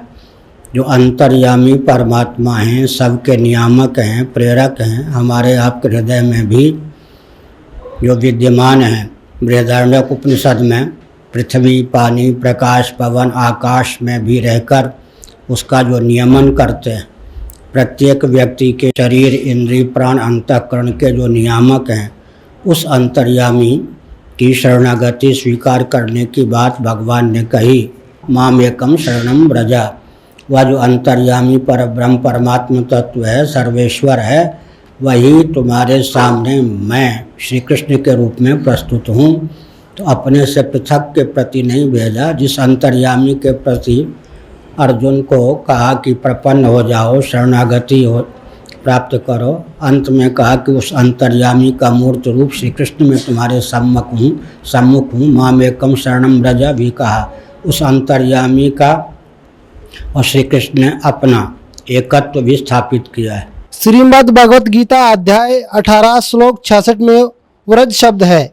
इसका अर्थ जाना, प्रस्थान करना है, परंतु सर्व अनुवादकर्ताओं ने व्रज का अर्थ आना किया है। कृपया स्पष्ट करने का प्रयत्न करें। प्रश्न जिन्होंने बनाया है उन्होंने अपने स्तर से बताया कि सभी अनुवाद करने वालों ने ज्ञान के अतिरिक्त अर्थ किया है। ऐसी बात नहीं है। व्रज का अर्थ अवगच्छ, निश्चिन्ह भी होता है, जैसा कि प्रश्नकर्ता ने बताया। तो भगवत पाद शंकराचार्य जैसे मनीषियों ने, धर्म सम्राट स्वामी करपात्री जी महान भाव जैसे मनीषियों ने उसका अर्थ यही किया है कि जैसे जल तरंग अपने को जल रूप समझ ले, घटाकाश अपने आप को महाकाश रूप समझ ले, और जैसे जलचंद्र अपने आप को नवचंद्र समझ ले, उसी प्रकार तुम देहेंद्रीय प्राणांतकरण के अनुरूप अपनी आत्म मान्यता का परित्याग करके ब्रह्मानुरूप अपने आप को समझो, जानो, निश्चिन्ह, अवगच्छ। यह अर्थ भी टीकाकारों ने किया है। भगवत पाद शंकराचार्य और उनके अनुगत महान भावों ने इसी प्रकार का उपदेश किया है। लेकिन जो श्री वैष्णवाचार्य इत्यादि हैं, उन्होंने अपने स्तर से अपने प्रस्थान के अनुसार उस प्रकार का भी अर्थ किया है जिसका चित्रण प्रश्नकर्ता ने किया है। अभी आपने सुने आदरणीय पुरी पीठाधीश्वर शंकराचार्य स्वामी श्री निश्चलानंद सरस्वती जी महाराज के विचार। और आइए अब जानते हैं आदरणीय श्री माधवाचार्य महाराज जी के विचार। हमने सुना है कि चारों वेद वाला ज्ञान ही श्रीमद् भागवत गीता में संक्षिप्त करके कहा गया है। और सबका साथ साथ कहा गया है, वहाँ सभी चारों वेदों में साथ कहा गया है। उत्तम और अनुत्तम में क्या अंतर है, क्या अंतर लगता है आपको? उत्तम है जो श्रेष्ठ है, अनुत्तम जो उससे कम है वो अनुत्तम। गीता जी अध्याय 7 श्लोक 18 में गीता बोलने वाला भगवान अपनी साधना को अनुत्तम क्यों कह रहा है? अपनी साधना को अनुत्तम तो नहीं कहा, साधना को अनुत्तम नहीं कहा गया, साधना तो उत्तम ही है। गीता ज्ञान दाता तथा गीता अध्याय 18 श्लोक 62 में अपने से अन्य किस परमेश्वर की शरण में जाने को कह रहा है? तो अपने से अन्य होता है, वहाँ जो उपासना में जहाँ देवता की उपासना होती है वो अपने से अन्य होता है, तो उसके उनके शरण में जाने की बात ठीक तो है। अभी आपने सुने आदरणीय श्री माधवाचार्य महाराज के विचार और आइए अब जानते हैं श्रृंगेरी पीठाधीश्वर श्री भारती तीर्थ जी महाराज के विचार। हमने सुना है कि चारों वेदों वाला ज्ञान ही श्री भगवत गीता में संक्षिप्त करके कहा गया है, क्या आप इससे सहमत हैं? हाँ ठीक, गीता तो उपनिषदों का सारभूत है। उत्तम और अनुत्तम में क्या अंतर है? जो उत्तम है वो तो हमेशा सच्चे चरित्र वाला होता है, सत चरित्र वाला होता है। अनुत्तम जो है उससे विपरीत होता है अनुत्तम, जिसका चरित्र सही नहीं वही अनुत्तम है। गीता जी अध्याय 7 श्लोक 18 में गीता बोलने वाला भगवान अपनी साधना को अनुत्तम क्यों कह रहा है? अपनी साधना, अनुत्तम शब्द का अर्थ आप समझे नहीं। वहां अनुत्तम शब्द का अर्थ है जिससे उत्तम नहीं हो वो। सामान्य रूप से अनुत्तम शब्द का अर्थ है उत्तम से भिन्न। वहां का अनुत्तम शब्द का अर्थ है जिससे उत्तम और कोई नहीं हो वो है। इसलिए वहां अनुत्तम शब्द का अर्थ है सर्वोत्कृष्ट। गीता ज्ञानदाता गीता अध्याय 18 श्लोक 62 में अपने से अन्य किस परमेश्वर की शरण में जाने के लिए कह रहा है? अपने से अन्य कोई नहीं, भगवान वहां तो कहा, लेकिन भगवान ने कहा मत्तः परतरम नान्यत् किंचिदस्ति धनंजय, मुझसे परे और कुछ भी नहीं, ऐसे कहा थे ना। इसीलिए वो ईश्वर भी वही भगवान ही है। श्रीमद् भगवत गीता अध्याय 18 श्लोक के 66 में ब्रज शब्द है, ब्रज शब्द है जी। इसका अर्थ जाना अर्थात प्रस्थान करना है, परंतु अनुवादकर्ताओं ने ब्रज का अर्थ आना किया है, कृपया स्पष्ट करें। ब्रज का जाना प्रस्थान करना वो तो मामूली अर्थ है, लेकिन संस्कृत के कुछ पदों को वहाँ के संदर्भानुसार अर्थ करना पड़ता है। इसलिए वहाँ के संदर्भानुसार ब्रज इसका अर्थ जो अनुवादकों ने किया है शरण में आओ, वही तो सही है। अभी आपने सुने पवित्र हिंदू धर्म के आदरणीय सर्वशीर्ष शंकराचार्य के विचार और आइए अब जानते हैं जगत गुरु तत्वदर्शी संत रामपाल जी महाराज के विचार।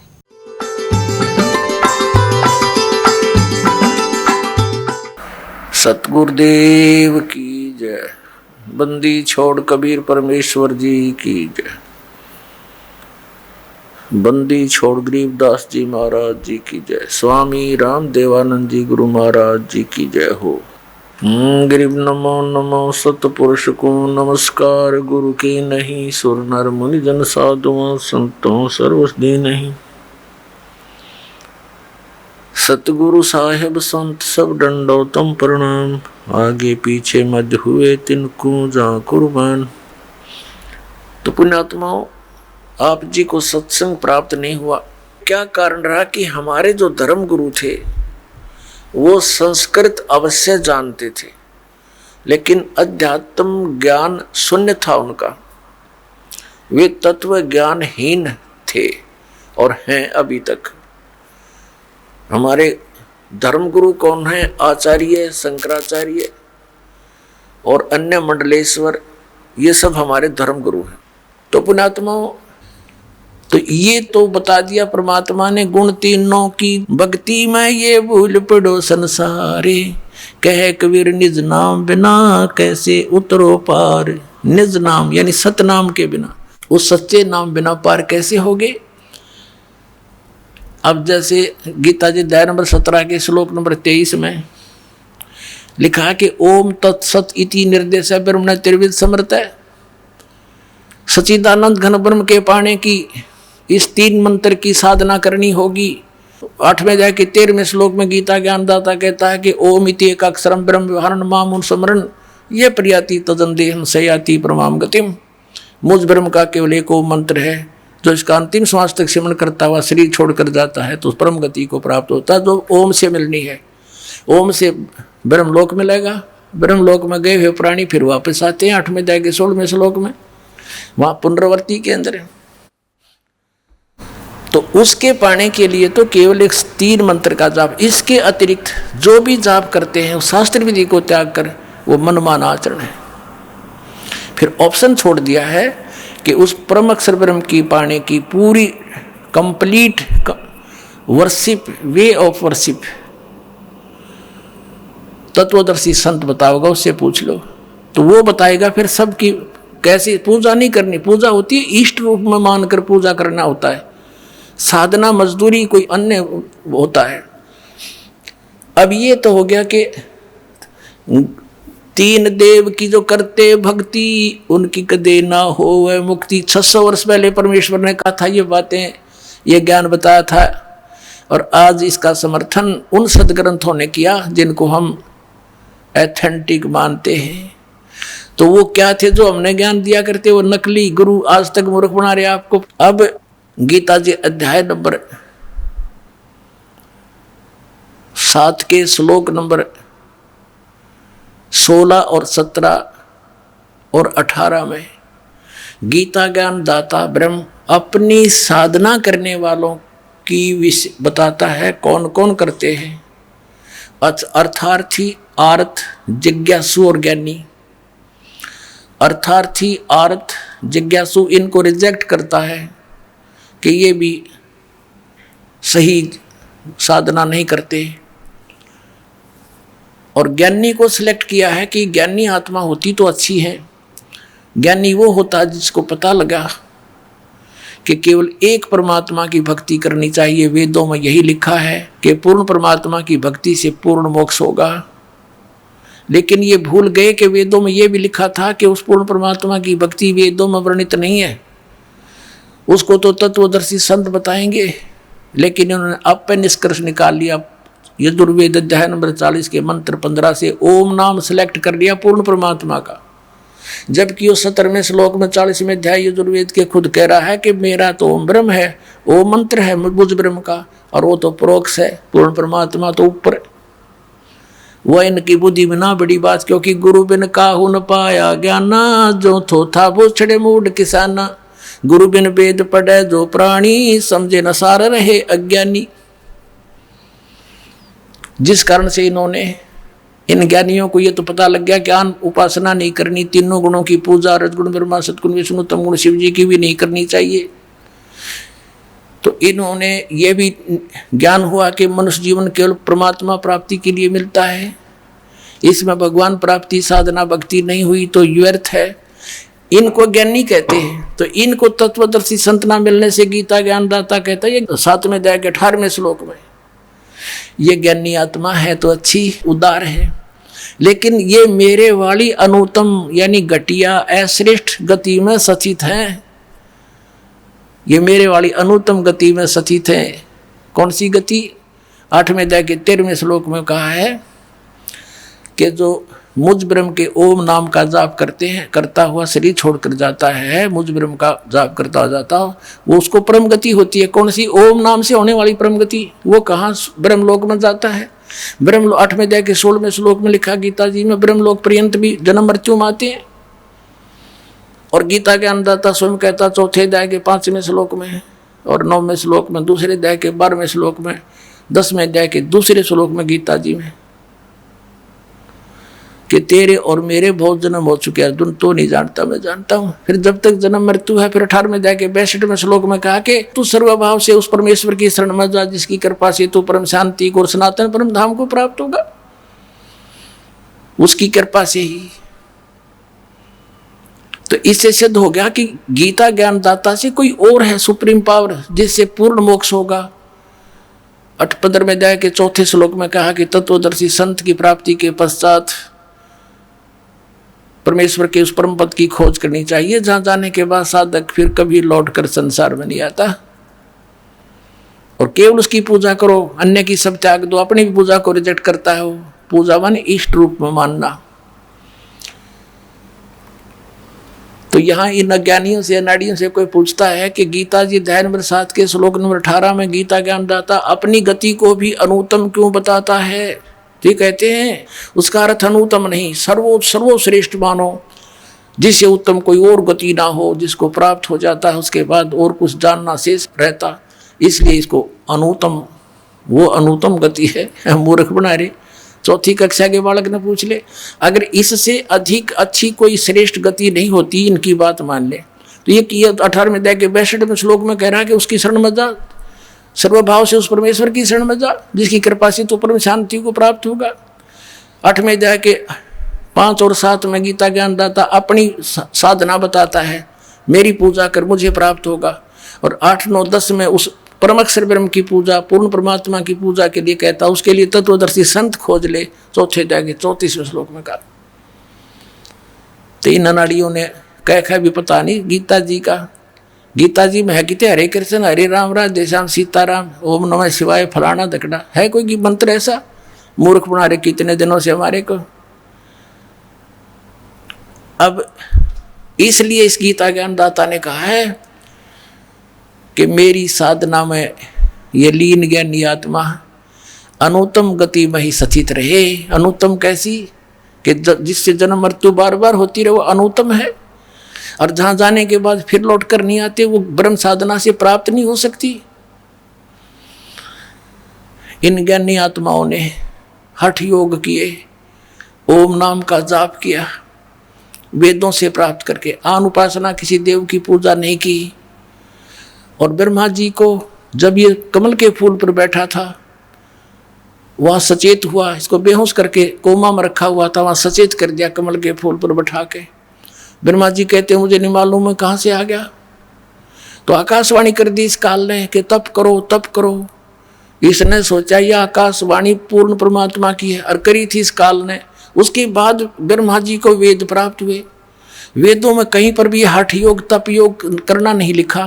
तो इस ब्रह्मा के इस लोक वेद से कि मुझे आकाशवाणी हुई है तप करने की, हठ योग करने लग गए। ये ओम नाम का जाप वेदों से ले लिया, हजारों वर्ष तक डले डोते रहे। गीता अध्याय नंबर 11 के श्लोक नंबर 47-48 में कहता, अर्जुन ये मेरा रूप जो तूने देखा, ये असली मेरा रूप है। इससे पहले किसी ने नहीं देखा, किसी को प्राप्त नहीं हुआ मैं। और मेरे इस रूप की प्राप्ति अर्थात मेरी प्राप्ति न वेदों वर्णित विधि से, न तप से, न जप से, न किसी क्रियाओं से कोई नहीं कर सकता। इति सिद्धम कि वेदों में वर्णित विधि ओम नाम से और जो भी साधना क्रिया करते हैं यज्ञों से परमात्मा प्राप्ति नहीं से कुछ अन्य लाभ हो जाते हैं।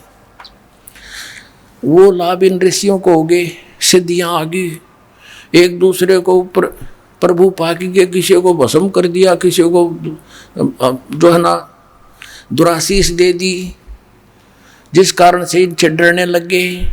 एक चुनक नाम के ऋषि थे, उसने ऐसे ही वो ज्ञानी आत्मा उद्धार थे, हजारों वर्षों तक ओम नाम का जाप और हठ योग किया।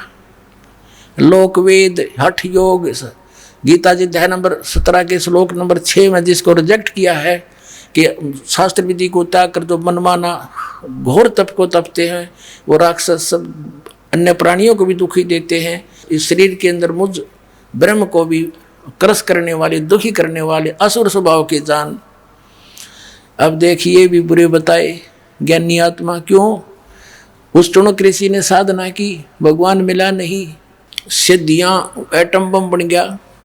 एक मानदाता चक्रवर्ती राजा था, पूरी पृथ्वी का शासन जिसका हो उसको चक्रवर्ती राजा कहते हैं। अब ये चक्रवर्ती राजा ये अपनी पृथ्वी पर ये देखना चाहते अपने शासन काल में कि मेरे अंतर्गत मेरे अधीन जितने नवाब हैं, राजा हैं, छोटे नरेश हैं, उन्होंने किसी ने मेरी प्रभुता, मेरी पराधीनता अस्वीकार तो नहीं कर दी है। इसलिए एक अश्वमेघ का घोड़ा छोड़ देते हैं अश्वमेघ यज्ञ के लिए, उसके साथ कुछ सैनिक भेज देते हैं और राजा का पर्सनल हॉर्स होता है अपना घोड़ा, उसके गले में एक पंपलेट लगा देते हैं, लगा दिया कि राजा मानदाता राजा के पास इतनी सेना है, 72 करोड़ सेना है, और जिस भी राजा को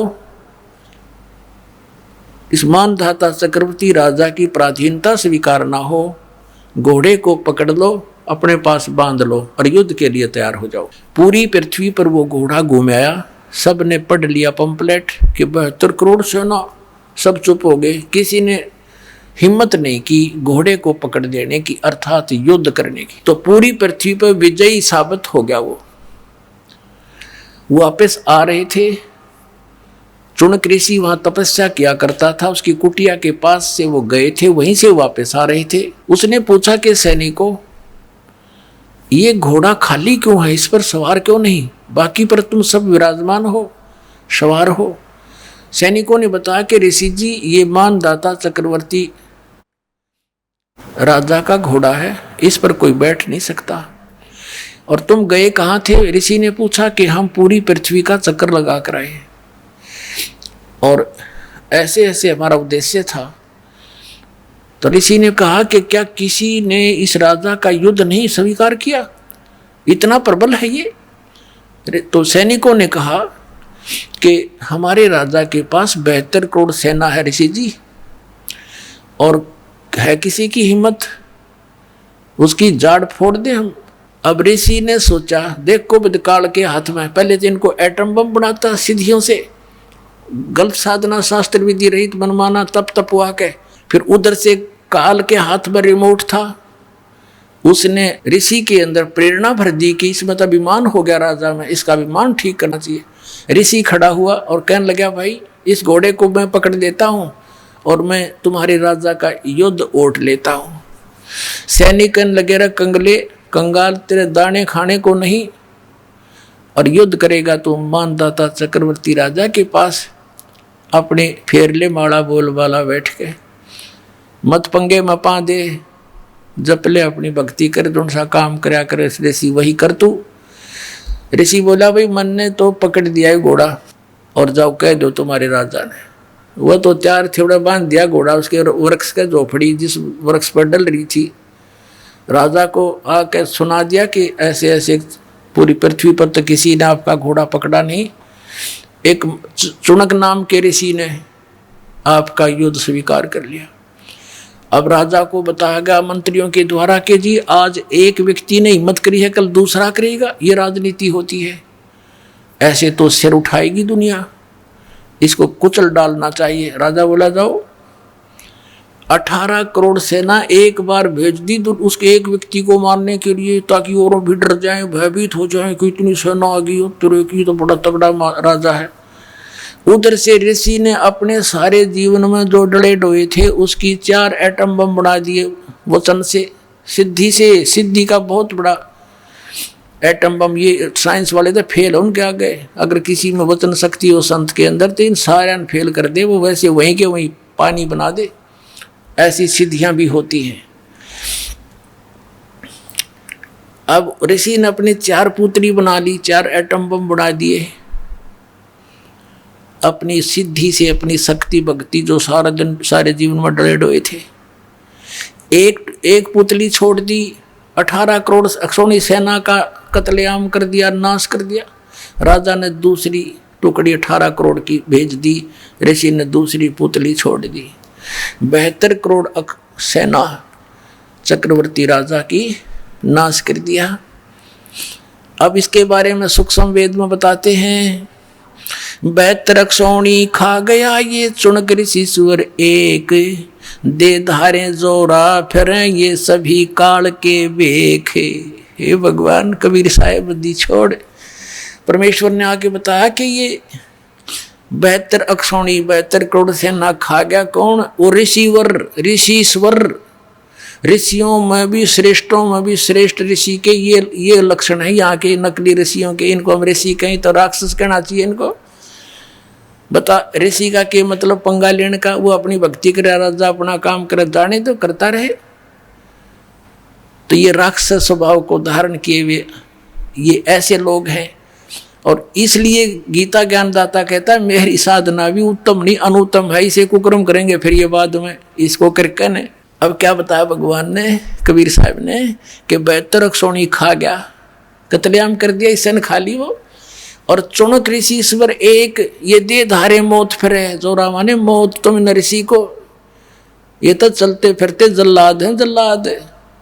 थोड़ा सा इन्हें छेड़ दे जब तेरा जो नाश होगा पहले। संतों के ये काम होया करें। कबीर परमात्मा आए थे, भगवान पत्थर मारे, डले मारे, तेल के उबलते हुए सरसों के कढ़ाई में डाल दिया, टुकड़े टुकड़े कर दिए, फिर भी खड़े पाए मालिक, और किसी को बद्दुआ नहीं दी। ये होते महात्मा। सर्वगुण संपन्न है कबीर परमात्मा, वो पूर्ण विद्वान वही थे, जगत गुरु वही थे, और तत्वज्ञानी तत्वदर्शी संत वही थे, विद्वान वही थे, और भगवान वही है। अब कहते हैं 72 सोनी खा गया वो चुनक ऋषि ईश्वर एक, ये दे धारे मौत पर है। ये जोरा जोरा माने मौत है, ये ऋषि दे धारे मौत पर है। ये सभी काल के भेख ब्रह्म तक की साधना की, इसे भेख माने टोल के टोल, झुंड के झुंड, ऐसे ऐसे तो। और फिर क्या होगा इसके साथ? ये ऋषि इसने ओम नाम का जाप किया और हठ योग किया।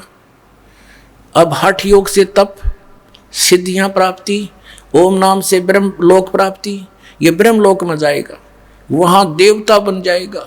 उसके बाद फिर ये पुनक्षीण होने के बाद फिर पृथ्वी पर आएगा, राजा बनेगा। राजा बनकर के तो शिकारी बनकर शिकार मारेगा, दुनिया जीव हिंसा करेगा, राजा एक दूसरे के साथ लड़के करेगा, यानी फिर कर्म फोड़ेगा। फिर इसको कहाँ भेजेंगे? नरक में ठोकेंगे, नरक भोग कर फिर पृथ्वी पर आएगा, फिर ये कुत्ता बनेगा ये चुनक ऋषि। और इसके सिर में कीड़े पड़ेंगे, जख्म, और जितने ये जीव हिंसा करे थे बाणदाता चक्रवर्ती राजा के, वो कीड़े उसको चुन चुन कर खाएंगे। तो इसलिए गीता ज्ञानदाता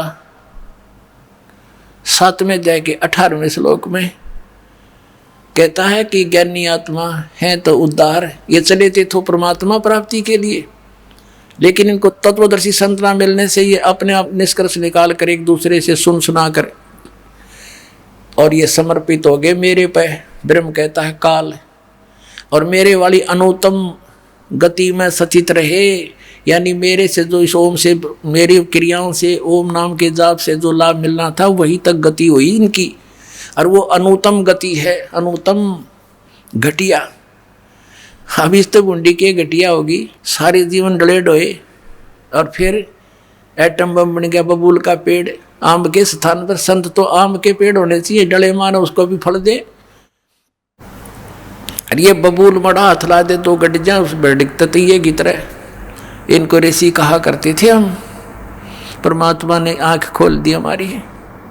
तो इसलिए कहा कि है तो अच्छी आत्मा, लेकिन मेरे वाली अनुत्तम घटिया गति में सचित रहे। क्यों? क्योंकि इनको तत्वदर्शी संत ना मिला। इसलिए 18वें अध्याय के 62वें श्लोक में कहा है कि अर्जुन तू सर्वभाव से उस परमेश्वर की शरण में जा, उसकी कृपा से तू परम शांति और सनातन परम धाम को प्राप्त होगा। तो पुण्यात्मा, परमात्मा ने 600 वर्ष पहले कहा था, 3 देव की जो करते भक्ति, उनकी कदे ना होवे मुक्ति। और आज इन सब सदग्रंथों ने समर्थन किया, Kabir is God, Kabir is God. बोलो सतगुरुदेव।